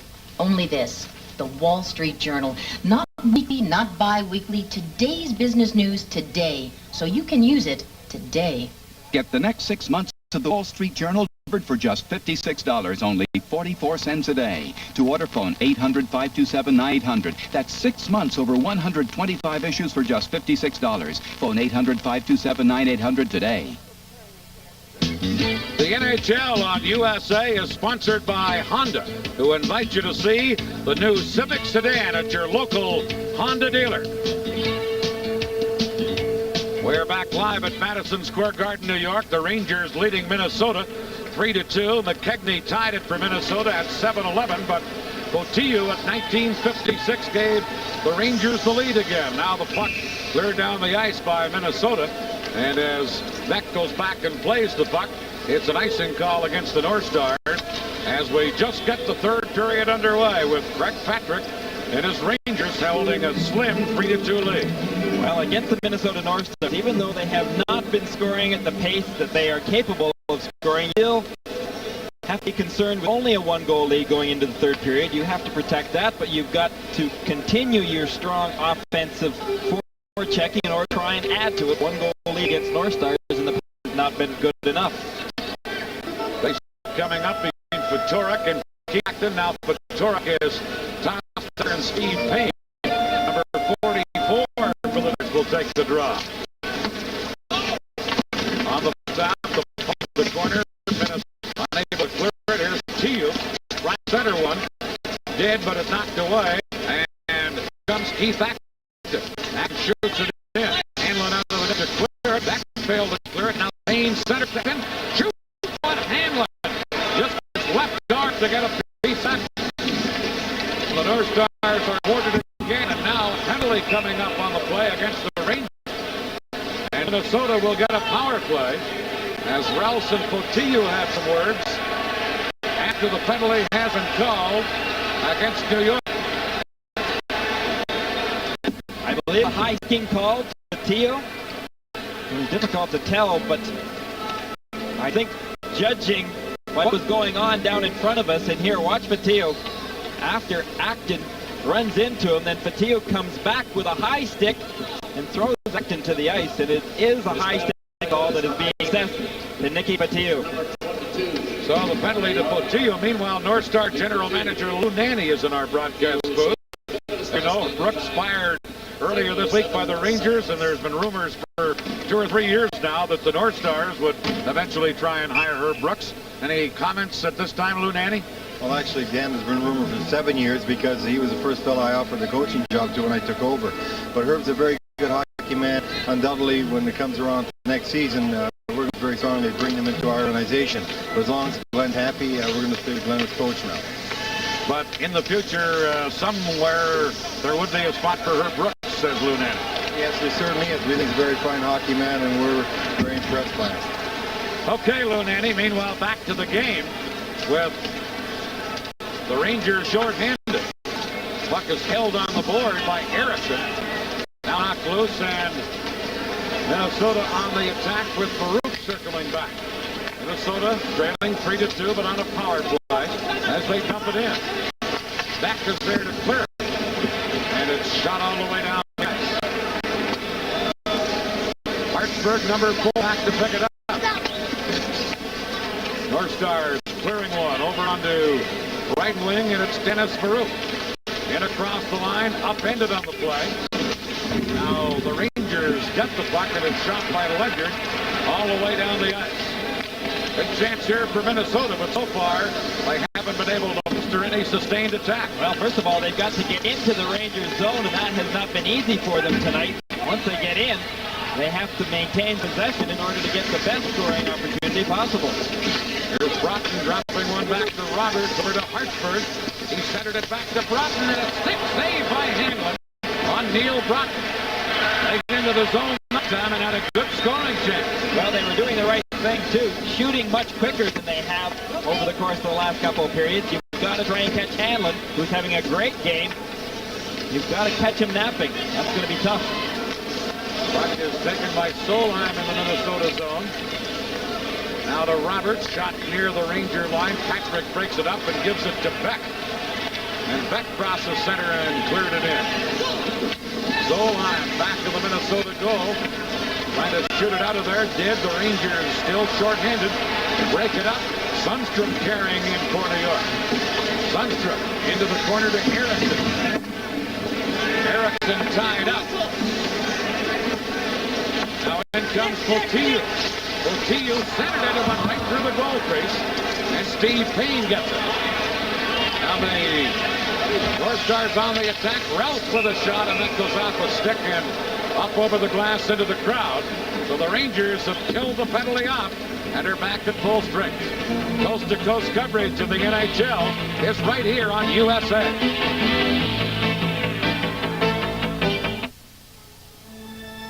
From its precision handling, this might appear to be Honda's sports car.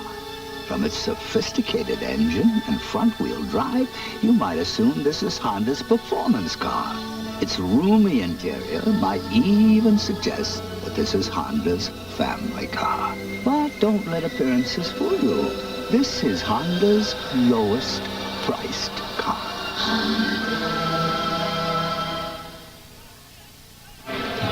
We played 3 minutes of the third period. The penalty to Fotiu has expired. And the Rangers still leading this game 3-2. We talked to Lou Nanne, and he came by again during our last commercial break and was a little frustrated. He said, all those goal scorers, and we can't score at all. And they've had the chances. They just haven't been able to beat Hanlon. Well, they haven't. You hit it right on the nail, Dan. Beating Glenn Hanlon has been tough for them tonight.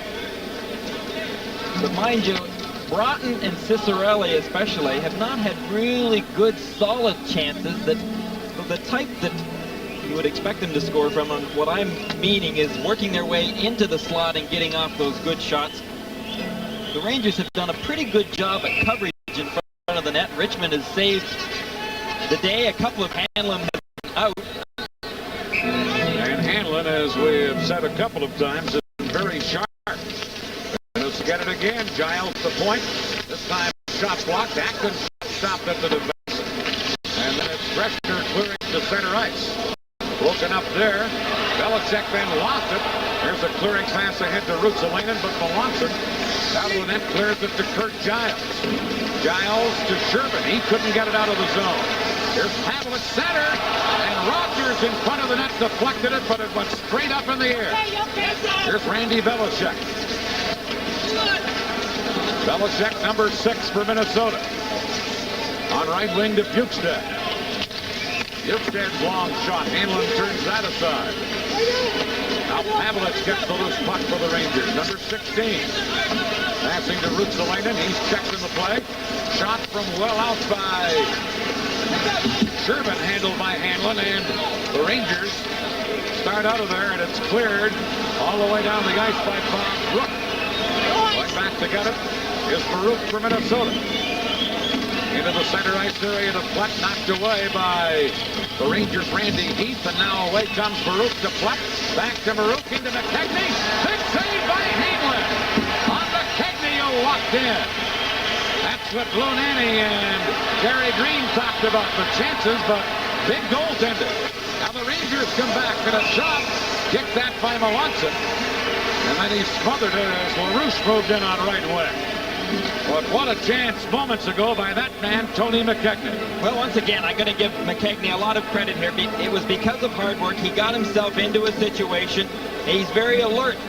You notice that McKechnie found an opening out there. He got himself into position to be able to receive the pass, but he just could not connect. Meanwhile, the Rangers came right back. Not nearly as dangerous a chance, but Melanson seemed to misplay it a little bit. Well, he was quick enough, though, to get out and jump on that puck with his glove, covering up on the rebounds. Face-off in the Minnesota zone, won by Snips. Throwing it up to Cicerelli. Got to center, held in. Here's Heath on goal. And a glove save right along the ice by Melanson as Heath went to his backhand and tried to stuff it in. The Rangers come in again. And that shot wide of the net, but as it bounced near the side, was grabbed by Melanson. And the former Islander goaltender moments ago particularly with a big save on the Ranger rookie, Randy Heath. Watch how Heath, he had stolen the puck, now he's in all alone. He's got good skills, but Greg Patrick says he's had a tough time putting the puck in the net. And here is a perfect example. You can see how Melanson was out at the end of his crease, but with that reach, leaned back with his glove and was able to just get a piece of that puck off of Heath's stick. And then it went off his glove and off the goalpost. Here's Snips trying to shoot it up. Greshner held it in. Snips again gets the puck, but it had been hit ahead to him with a hand pass. And they get a stoppage in play. Well, Nick Fotiu scored that goal late in the second period. He's a New York product. And it gives the Rangers a 3-2 lead. Steve Patrick and Dr. Norman Scott, one of the Ranger physicians, watching the action here at Madison Square Garden. I think when you bring up Fotiu's name, Dan, the fact remains out there, Craig Patrick's going to give lots of ice time to those players that give him what he's asked for, and that's effort. Fotiu doesn't usually receive the amount of ice time that he has got tonight in the game so far, but he has worked hard and has been a real leader for the Rangers out there tonight, especially working in the corners, and he's scored a very big goal. Face-off, won by New York. Here's James Patrick at the point. Good save there by Melanson, the rebound. Minnesota having difficulty clearing it. Held in by Greshner. Bounces near the net. Now Minnesota try and clear it. Fotiu held it in, and Belichick has it for Minnesota. Randy Belichick, number 6. Clearing one outside the line. Hedberg shot it back in, and that's offside at the Minnesota blue line. Right on through the Stanley Cup Finals, it's the NHL on USA. Imagine the swirling power of a tornado in a full-size Chevy truck. The new Vortec V6. The most powerful standard engine you can get in a half-ton pickup. Vortec swirl-port induction helps create 155 horsepower that rivals a V8. Vortec storms ahead of conventional engine design. New Vortec V6. The power of a tornado in a full-size Chevy truck. Nothing works like a Chevy truck. 3-2, the Rangers lead. Gary Green, I was quite surprised that Lou Nanne was as candid in his answer about Herb Brooks as he was when we had him on briefly. Didn't beat around the bush, did he? He said he's a good hockey man and we'd love to have him with us somewhere. Here's Potillo for the Rangers. Centered it and went right through the goal crease. And now back comes Heath, number 26. Heath moving it in, drops it to Payne, and a stick save by Hanlon on Steve Payne. The Rangers shoot at the center. Giles has it there, trying to clear it in. Now it's Shervin for Minnesota. He couldn't control it. Kurt Giles gets it. Giles still with the puck. Shoots it in behind the goal. And it's taken by Patrick. Patrick trying to clear it. Belichick held it in. Belichick, a good play at the point to move it into Payne in the left wing corner. He centered it. It was behind Shervin. And comes back to center ice. Potillo had it for the moment. He's checked. Now Acton and Shervin try to move it in on right wing. Can't, and Potillo beats it to center ice. Here's Sundstrom with a shot, and Melanson a stick save on Sundstrom's low shot. Still a 3-2 Ranger lead. Minnesota clearing it. It was knocked down by a high stick by number 23 of the Rangers, Chris Contos. And that stops play. You know, it's an interesting thing, Dan, and we've talked about it many times before.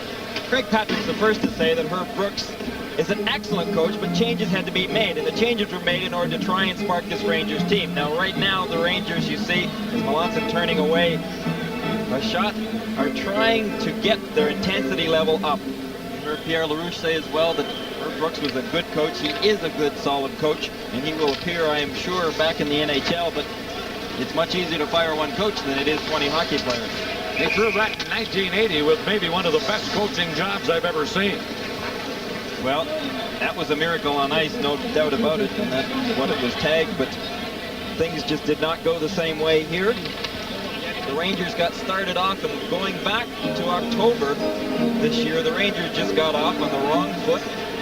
Serious injuries to their team, and boy, that puts you behind the 8 ball right away. Here are the Rangers with a pass up the middle. Sundstrom couldn't get it, and Melanson setting it up for Rouse. Got around on the boards. Erickson is checked, and now back comes Dennis Baruch to center ice. Baruch to McKegney. Into the rookie Rouse. The flat shoots. He shot it wide with a blistering wrist shot. Now Contos feeding it ahead to Erickson, and Erickson is checked, and Roberts cleared the puck, but not out. Sundstrom held it in. The Rangers still trying to hold it in there. Dew at center, and the puck bounced over Chris Contos' stick, and Minnesota is able to clear it. Back comes Platt to McKegney. Tony McKegney leaving it there for Hartsburg.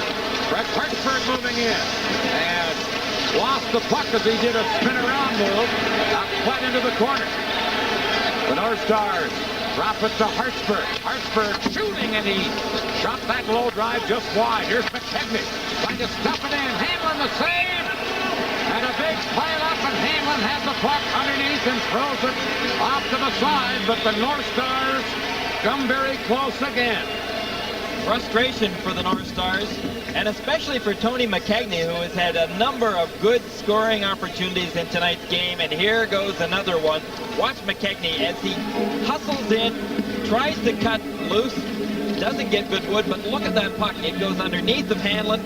Then another player got a shot on net, actually, and Hanlon saved that. I am not sure, Dan, which North Star player that was. Meanwhile, I hadn't even seen it until we saw the replay, but a very close call on the rebound. Here's a shot by Ciccarelli, and Hanlon to his knees to stop that. Now Ciccarelli holding it in again. He's checked. And Rogers gets it for the Rangers to Ledyard, who shot at the center. Now Ledyard has it again. Ledyard to Rogers. It comes to the Minnesota line. Back goes Ciccarelli, now to Broughton. Broughton into Ciccarelli to Bukestad, back to Ciccarelli. Hanlon the save, and he smothered the rebound, but Neil Broughton there to try and poke it in. Another big save for Hanlon. For our local systems, we'll pause here. You're watching USA. Hockey fans from coast to coast, you can obtain the commemorative poster honoring the retirement of one of the NHL's true greats, Philadelphia's Bobby Clarke, by sending along checker money order for $4.50 for each poster desired to Philadelphia Flyers, Post Office Box CS 1048, Moorestown, New Jersey. Last time offer, so don't miss out. Radio 1990 showcases the new home video released by one of today's most provocative musical stars, Madonna, at 7 Eastern, 4 Pacific on USA tomorrow.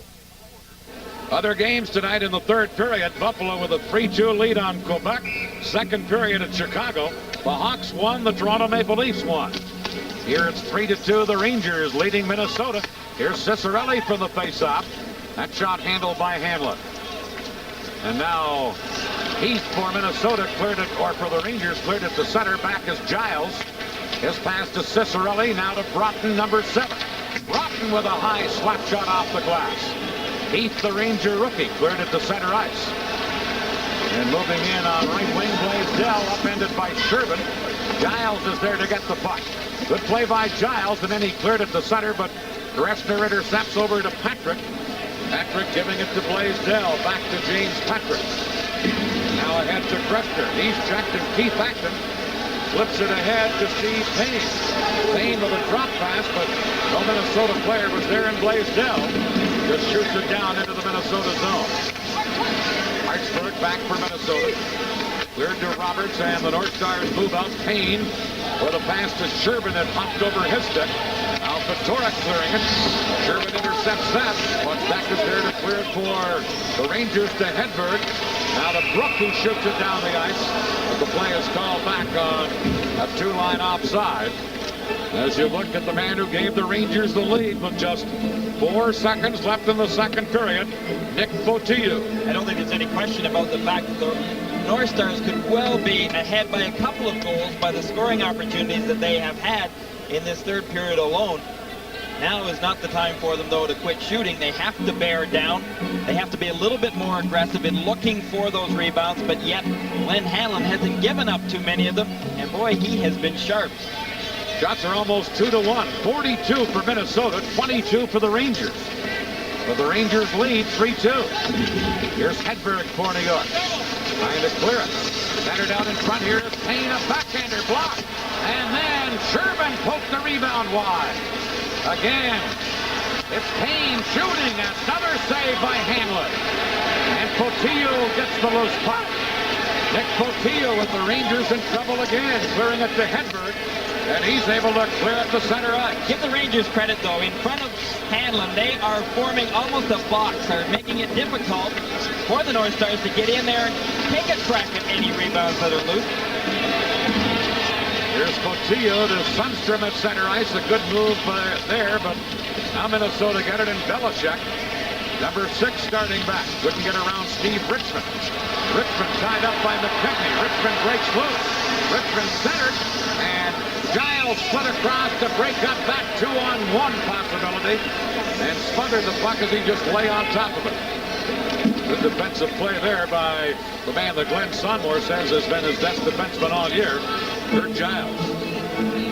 Well, Giles did an excellent job coming back. This game is authorized under television rights granted by the National Hockey League. And we'll get on to that in just a second, but watch this play by Richmond. McKechnie's coming back. He's trying to get some stick on it, but Richmond really out-muscled and just broke away from McKechnie. And Dan, we will have to leave the disclaimer for a little bit later, and I know that will disappoint viewers greatly.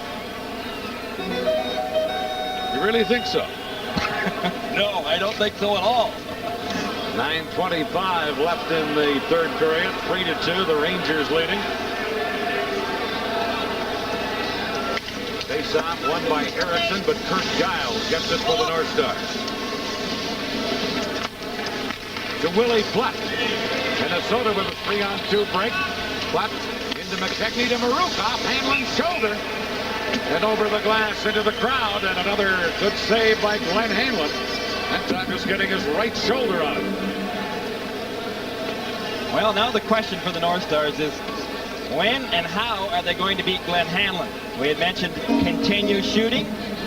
That is one point to stress, and here, that's exactly what they do, and from a good angle of shot as well, with a screen set up, but Hanlon was able to just get a piece of it. Hanlon has been brilliant here tonight. The Rangers lead 3-2. Face-off to the right of the New York goal. On the face-off, puck taken by Contos. He couldn't clear it out. Now held in by Roberts. Over to Hartsburg. A shot just wide as Hartsburg got away a quick shot. Now New York to center ice, but broken up by Roberts, who feeds it ahead to Broughton. Broughton checks. Ciccarelli picks it up, shoots. Hanlon the save. Didn't know where the rebound was, but Steve Payne couldn't get a stick on it. And Ledyard has it for New York. He fires it down the ice. And going back to Hartsburg. And as he touches it, an icing call against the Rangers. The score here with 8:35 to play. The Rangers leading Minnesota 3-2. The Honda Civic four-door sedan has clean lines and a handsome profile. A very spacious interior. A long list of standard equipment and advanced engineering. In fact, the Civic four-door offers so much, it makes the search for the perfect family sedan seem like child's play.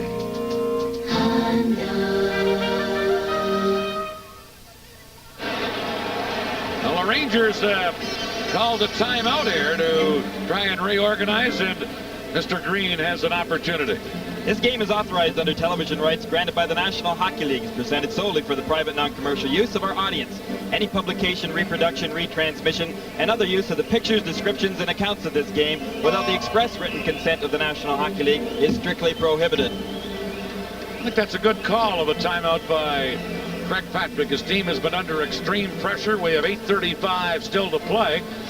But I agree with calling that timeout when you need it, not necessarily waiting until the last minute of the game like many coaches do. I agree totally. I think you hit it beautifully, Dan, the fact that the Rangers have been under pressure. The North Stars have been shooting, so the point that was probably made by Patrick was continue to defend in front of Hanlon, give him the first shot, make sure you take the second shots away, just throw them in the corner. The Rangers have been doing that, and they've been doing it well. It hasn't been fancy by any means. They've just been shoveling that puck out in the neutral ice area or back into the corners, but they have been clearing it. Here's Patrick for New York, around in the boards to Gressner. Gressner for the Rangers got it to center. That's knocked away, and back in came Payne, but New York cleared out, and Gressner carries up ice. Number 4, Ron Gressner, poke check. And Shervin had it. He failed to clear it, but Giles following up gets it for Minnesota. First Giles jumping it in. Loose puck near the goal. Minnesota holding it in. Giles at the point. Shot it on the boards, and Pavlich gets it to Mike Rogers. Rogers away over onto the other wing to Ruotsalainen, back to Pavlich. Now to Rogers, a shot and a glove save by Melanson. After a pretty three-way passing play by New York. I don't doubt that Craig Patrick also said to his players during that timeout, let's play in their end zone for a while, take the heat off of Hanlon. Let's get our forechecking game back intact. You see the shots on goal. Minnesota 45, the Rangers 23. That's how busy and brilliant Glenn Hanlon has been in this game, the Ranger goaltender. We're down now to 7:46 to play. On a face-off into the corner, Gord Roberts for Minnesota. Roberts failed to clear it. The Rangers center came to Blaisdell. He couldn't get a stick on it. Now Heath trying to center it out. But Minnesota break it up and shoot it to center. The rookie Heath, number 26, has it again. Dropping it back, and it's shot in. Melanson handling that. Cleared it away from Heath, and Willie Putt goes back to the North Stars. And drops it back to Hartsburg. Hartsburg over on the wing to Roberts. Roberts to McKegney at center, who shoots it in. Hanlon behind the net, leaving it for Barry Beck. Beck trying to clear it, and he cleared it off of the Minnesota stick up over the glass into the crowd. And let's see where they'll rule the faceoff will be. As you take a look at Barry Beck out here, I think one thing, Dan, that is pretty much felt across the league is that Barry Beck has such tremendous skills and abilities, but consistently, if he could only play more aggressively in his own end zone particularly, he could really lead his team and lead it much better. One or two big checks from Barry Beck, especially early in the game in the Rangers end zone, could frighten off a lot of forecheckers. And you'll see him do that some night and play a particularly physical game, and he is almost awesome out there. But he doesn't do it consistently. Well, great players are consistent. I think that is what it stems right down to. Now 7:04 to play in the third period. The Rangers still leading 3-2. It's Broughton with Payne and Cicerelli, a big scoring. Well, actually, Bukestad's out in the other wing now. With Cicerelli and Broughton. A lead pass all the way down into the Minnesota zone. Out of the goal, Melanson in there to forecheck on the goaltender is Hedberg. You don't see that very often. So the player forechecking the goaltender. Here's Portillo. Back to the goal, trying to center. Portillo races over onto the other wing to get it. Back to the point to Richmond. The shot blocked, and Sherman has it for Minnesota. To Bukestad. Bukestad failed to clear it. Bukestad still battling. Now Hedberg into the corner. Gets it to Portillo. Portillo can't center it. Still has it. Drops it to the point. A drive. Melanson a save. Portillo with a rebound, and Melanson stopped that. As Portillo had a great rebound chance. For our local systems, we'll pause here. It's the NHL on USA. You know, the business world moves fast. I found only one publication keeps pace with it every business day. Only this, the Wall Street Journal. Not weekly, not bi-weekly, today's business news today. So you can use it today. Get the next 6 months of the Wall Street Journal delivered for just $56, only 44 cents a day. To order, phone 800-527-9800. That's 6 months over 125 issues for just $56. Phone 800-527-9800 today. 3-2, the Rangers lead. If it winds up this way, Ranger goaltender Glenn Hanlon would be a leading candidate for the mobile player of the game. He's been sensational. He really has. Still 6 minutes, 13 seconds remaining. North Stars still have got plenty of time. Plenty of time. Minnesota trying to move it out of there. Hartsburg to Steve Payne at center. He shoots it in for action. Hanlon out of the net to clear it. Knocked down by Payne. In behind the goal, Sherman unable to center it as he's too well checked by Contos. Now it comes in front for Payne. Dropping it back to Roberts, fakes the shot.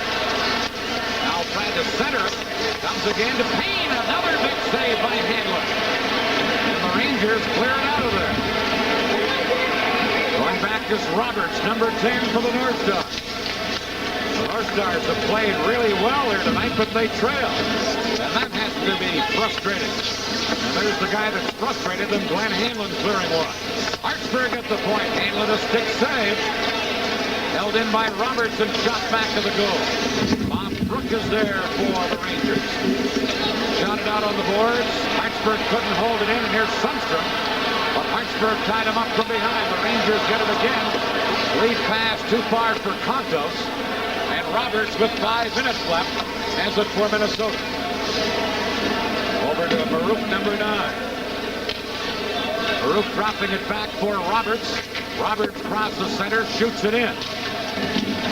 Digging in on the boards, here's Rogers for the Rangers, number 17. Mike Rogers, long shot. Melanson the save, the rebound. Cleared away just in the nick of time by Belichick. Now Ruth Selena for New York. Checked by Kurt Giles. And Giles up the middle to McKegney, who now beats Platt. Number 24, Willie Platt. Richmond bumps in. Platt still with the puck. Dropped it back, but it comes out of the zone, and Belichick has to drop it back. Here comes Giles for Minnesota. Over to Maruk. His shot blocked by Pavelich, and the Rangers start back. To Blaisdell. Blaisdell trying to go around Roberts. Senator Giles is there to just poke it away. And here's Dennis Maruk right back for Minnesota. Into McKechnie. Centered out in front and knocked away by the Rangers. Blaisdell cleared it down the ice. Well, I think that was a pretty good example. McKechnie threw it out in front of the net, but there were 4 Rangers there to protect. Live NHL coverage from coast to coast is only on USA Sports. A Honda Civic wagon has such nice features. It's very clever. Smart about money. It's always there when you need it and can keep your secrets. It's very neat. Even cleans up after itself. And it looks, well, it has a great personality. Reijo Ruotsalainen was injured, I believe, on a slash by Melanson on that last Ranger rush up the ice. Now Bjugstad centered for Minnesota. Cleared at the last second by the Rangers. Now held in as Broughton gets the puck loose.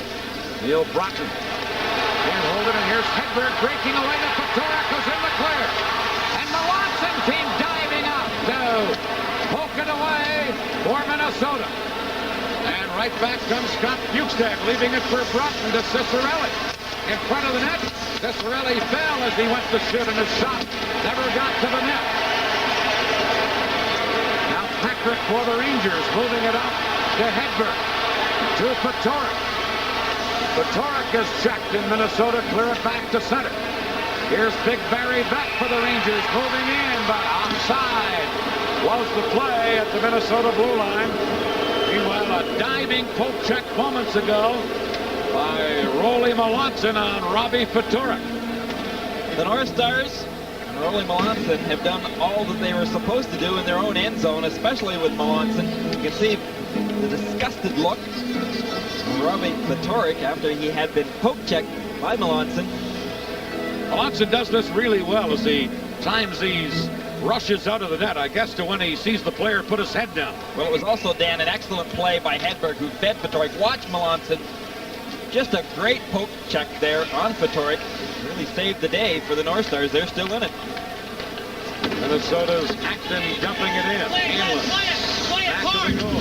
Flipping one. Knocked down by Sherman, and Hanlon had to dive back and cover up. Gord Sherman, the newcomer, just playing in his second game since coming in a trade from Edmonton, and he could have been a real hero there. You can see Hanlon here got caught not only behind his net and in a dangerous position, but he went to use the backhand to get it around the boards. He did not look. Sherman was standing right there, knocked it down, and almost had himself an open net. 2:35 left in the third period. The Rangers 3, Minnesota 2. Despite the fact that Minnesota has outshot New York to this point 47-27. Faceoff coming up deep in the Ranger zone. Chris Kontos will be tossed out of the faceoff. And Keith Acton will take the draw against Sundstrom for the Rangers. The Rangers get it, and Beck winds it around on right wing, held in by Belichick. Now the puck centered to Payne, a shot off of Hanlon's shoulder and over the glass into the crowd. And another close call for Minnesota. Let's go right here to Al Trudwick in our USA studio. Dan, we're looking right there at Glenn Hanlon, who's only won 3 of his last 15 games. If he were able to win tonight, it would really be a shot of encouragement for him, and we're looking at him as a prime candidate for the mobile player of the game. In addition to that, Nick Fotiu, who scored a rare goal but an important goal for the Rangers, and Tony McKechnie, who has really worked overtime for the Minnesota North Stars. But still, it's a close one. Back to you and Garrett. 2:24 to play. Face off. Acton back to Belichick. Into the corner to Keith Acton out in front. And Hanlon pokes that shot away from Sherman into the corner. The Rangers now start to work out. And Pavelec feeds it to Rogers. Into Pavelec. He's checked in. The North Stars come back with Sherman feeding Acton. Keith Acton trying to center one. It comes to Sherman. Sherman shoots, and that's deflected wide. Sherman centered to Acton. He just missed tipping that in. And Ledger has it for New York. Shot at the center. Well, North Stars with 1:45 left. Have control of their own zone. Giles feeding it up ice. And Marouk flips it in for Willie Flett. Flett goes barging in. But Ledyard poked it away, and Blaisdell is able to shoot it out of there for New York. Hartsburg going back to get it. And as he touches it, it's an icing call against the Rangers. And we're down to 1:25 remaining in regulation time. One thing the Rangers would like to avoid right now, and that is giving up those important face-offs back in their own zone. They don't want to ice that puck unless they absolutely have to. You can see young Randy Heath, number 26 for the Rangers. Not very big, 5'8", 160 pounds, but very skillful player. Plays the body. And Pierre LaRouche and Steve Richmond talk over the face-off strategy. As the face-off will be deep in the Ranger zone. There you see Melanson about halfway to the blue line. The North Stars get it. Here's a drive by Roberts, and Hanlon another save. It's his 50th save of the night. Roberts a shot wide of the goal. Now Flett centered it. Cleared away by Ledyard. Ledyard shot it on the boards. Blaisdell can't get it up. Neither can LaRouche. Here's Willie Flett. A shot. That's up high. Now McKegney from back of the net centered it. Ledyard blocked that. A minute left. Back to Hartsburg. The save by Hanlon again. And he has been fantastic. And the Rangers try and clear it out and get up to the line, but held in by Minnesota. But then it's knocked up over the boards. Meanwhile, Melanson is still on the ice, and we're down to 48 seconds left. And more goaltending magic from Glenn Hanlon. True to form so far. If Glenn Hanlon can finish off with his 48 seconds remaining in his game, you could say that Hanlon has played 60 good, solid minutes of hockey. I thought Flett on that last shift for the North Stars was a big reason why Minnesota was able to keep the puck in the Rangers' end zone. You'd only say a good, solid performance if Hanlon holds out for another 48 seconds. I'd say a rather spectacular performance. The North Stars have called a timeout, and we'll get a face-off with 48 seconds remaining just outside the Ranger blue line. I'll go back to what I said before about the North Stars and their scoring abilities. You look at Acton, Broughton, Marouk, and Ciccarelli especially. Those four forwards, they score the majority of their goals in very close on rebounds. They're good, they're quick, they're small in around the net. And I think, Dan, in assessing this play so far tonight, the Rangers, no question, sensational goaltending by Glenn Hanlon. But I think that as a team, they have played well in their own end zone, and coming back and defending the net. Here are the Rangers. Clearing one ahead for Anders Hedberg, who gets it into the Minnesota zone. And Hartsburg takes over there. Hartsburg moving up ice. There goes the goaltender to the bench as McKegney carries it in. Minnesota dump it in. McKegney centered. But Patorek is there. And he clears it down into the Minnesota zone with 23 seconds left. Minnesota with 6 attackers. Hartsburg carries in. Brett Hartsburg moving in. A shot. Hanlon kicks that up. His 52nd save of the game. A jam up on the boards, and Minnesota with 8 seconds left will get another face-off in the Ranger end of the rink. Well, Big Barry Beck will most likely stay out there. The North Stars, you can see them challenging constantly. They're trying to work their way in close to get a better chance at putting that puck by Hanlon. You can see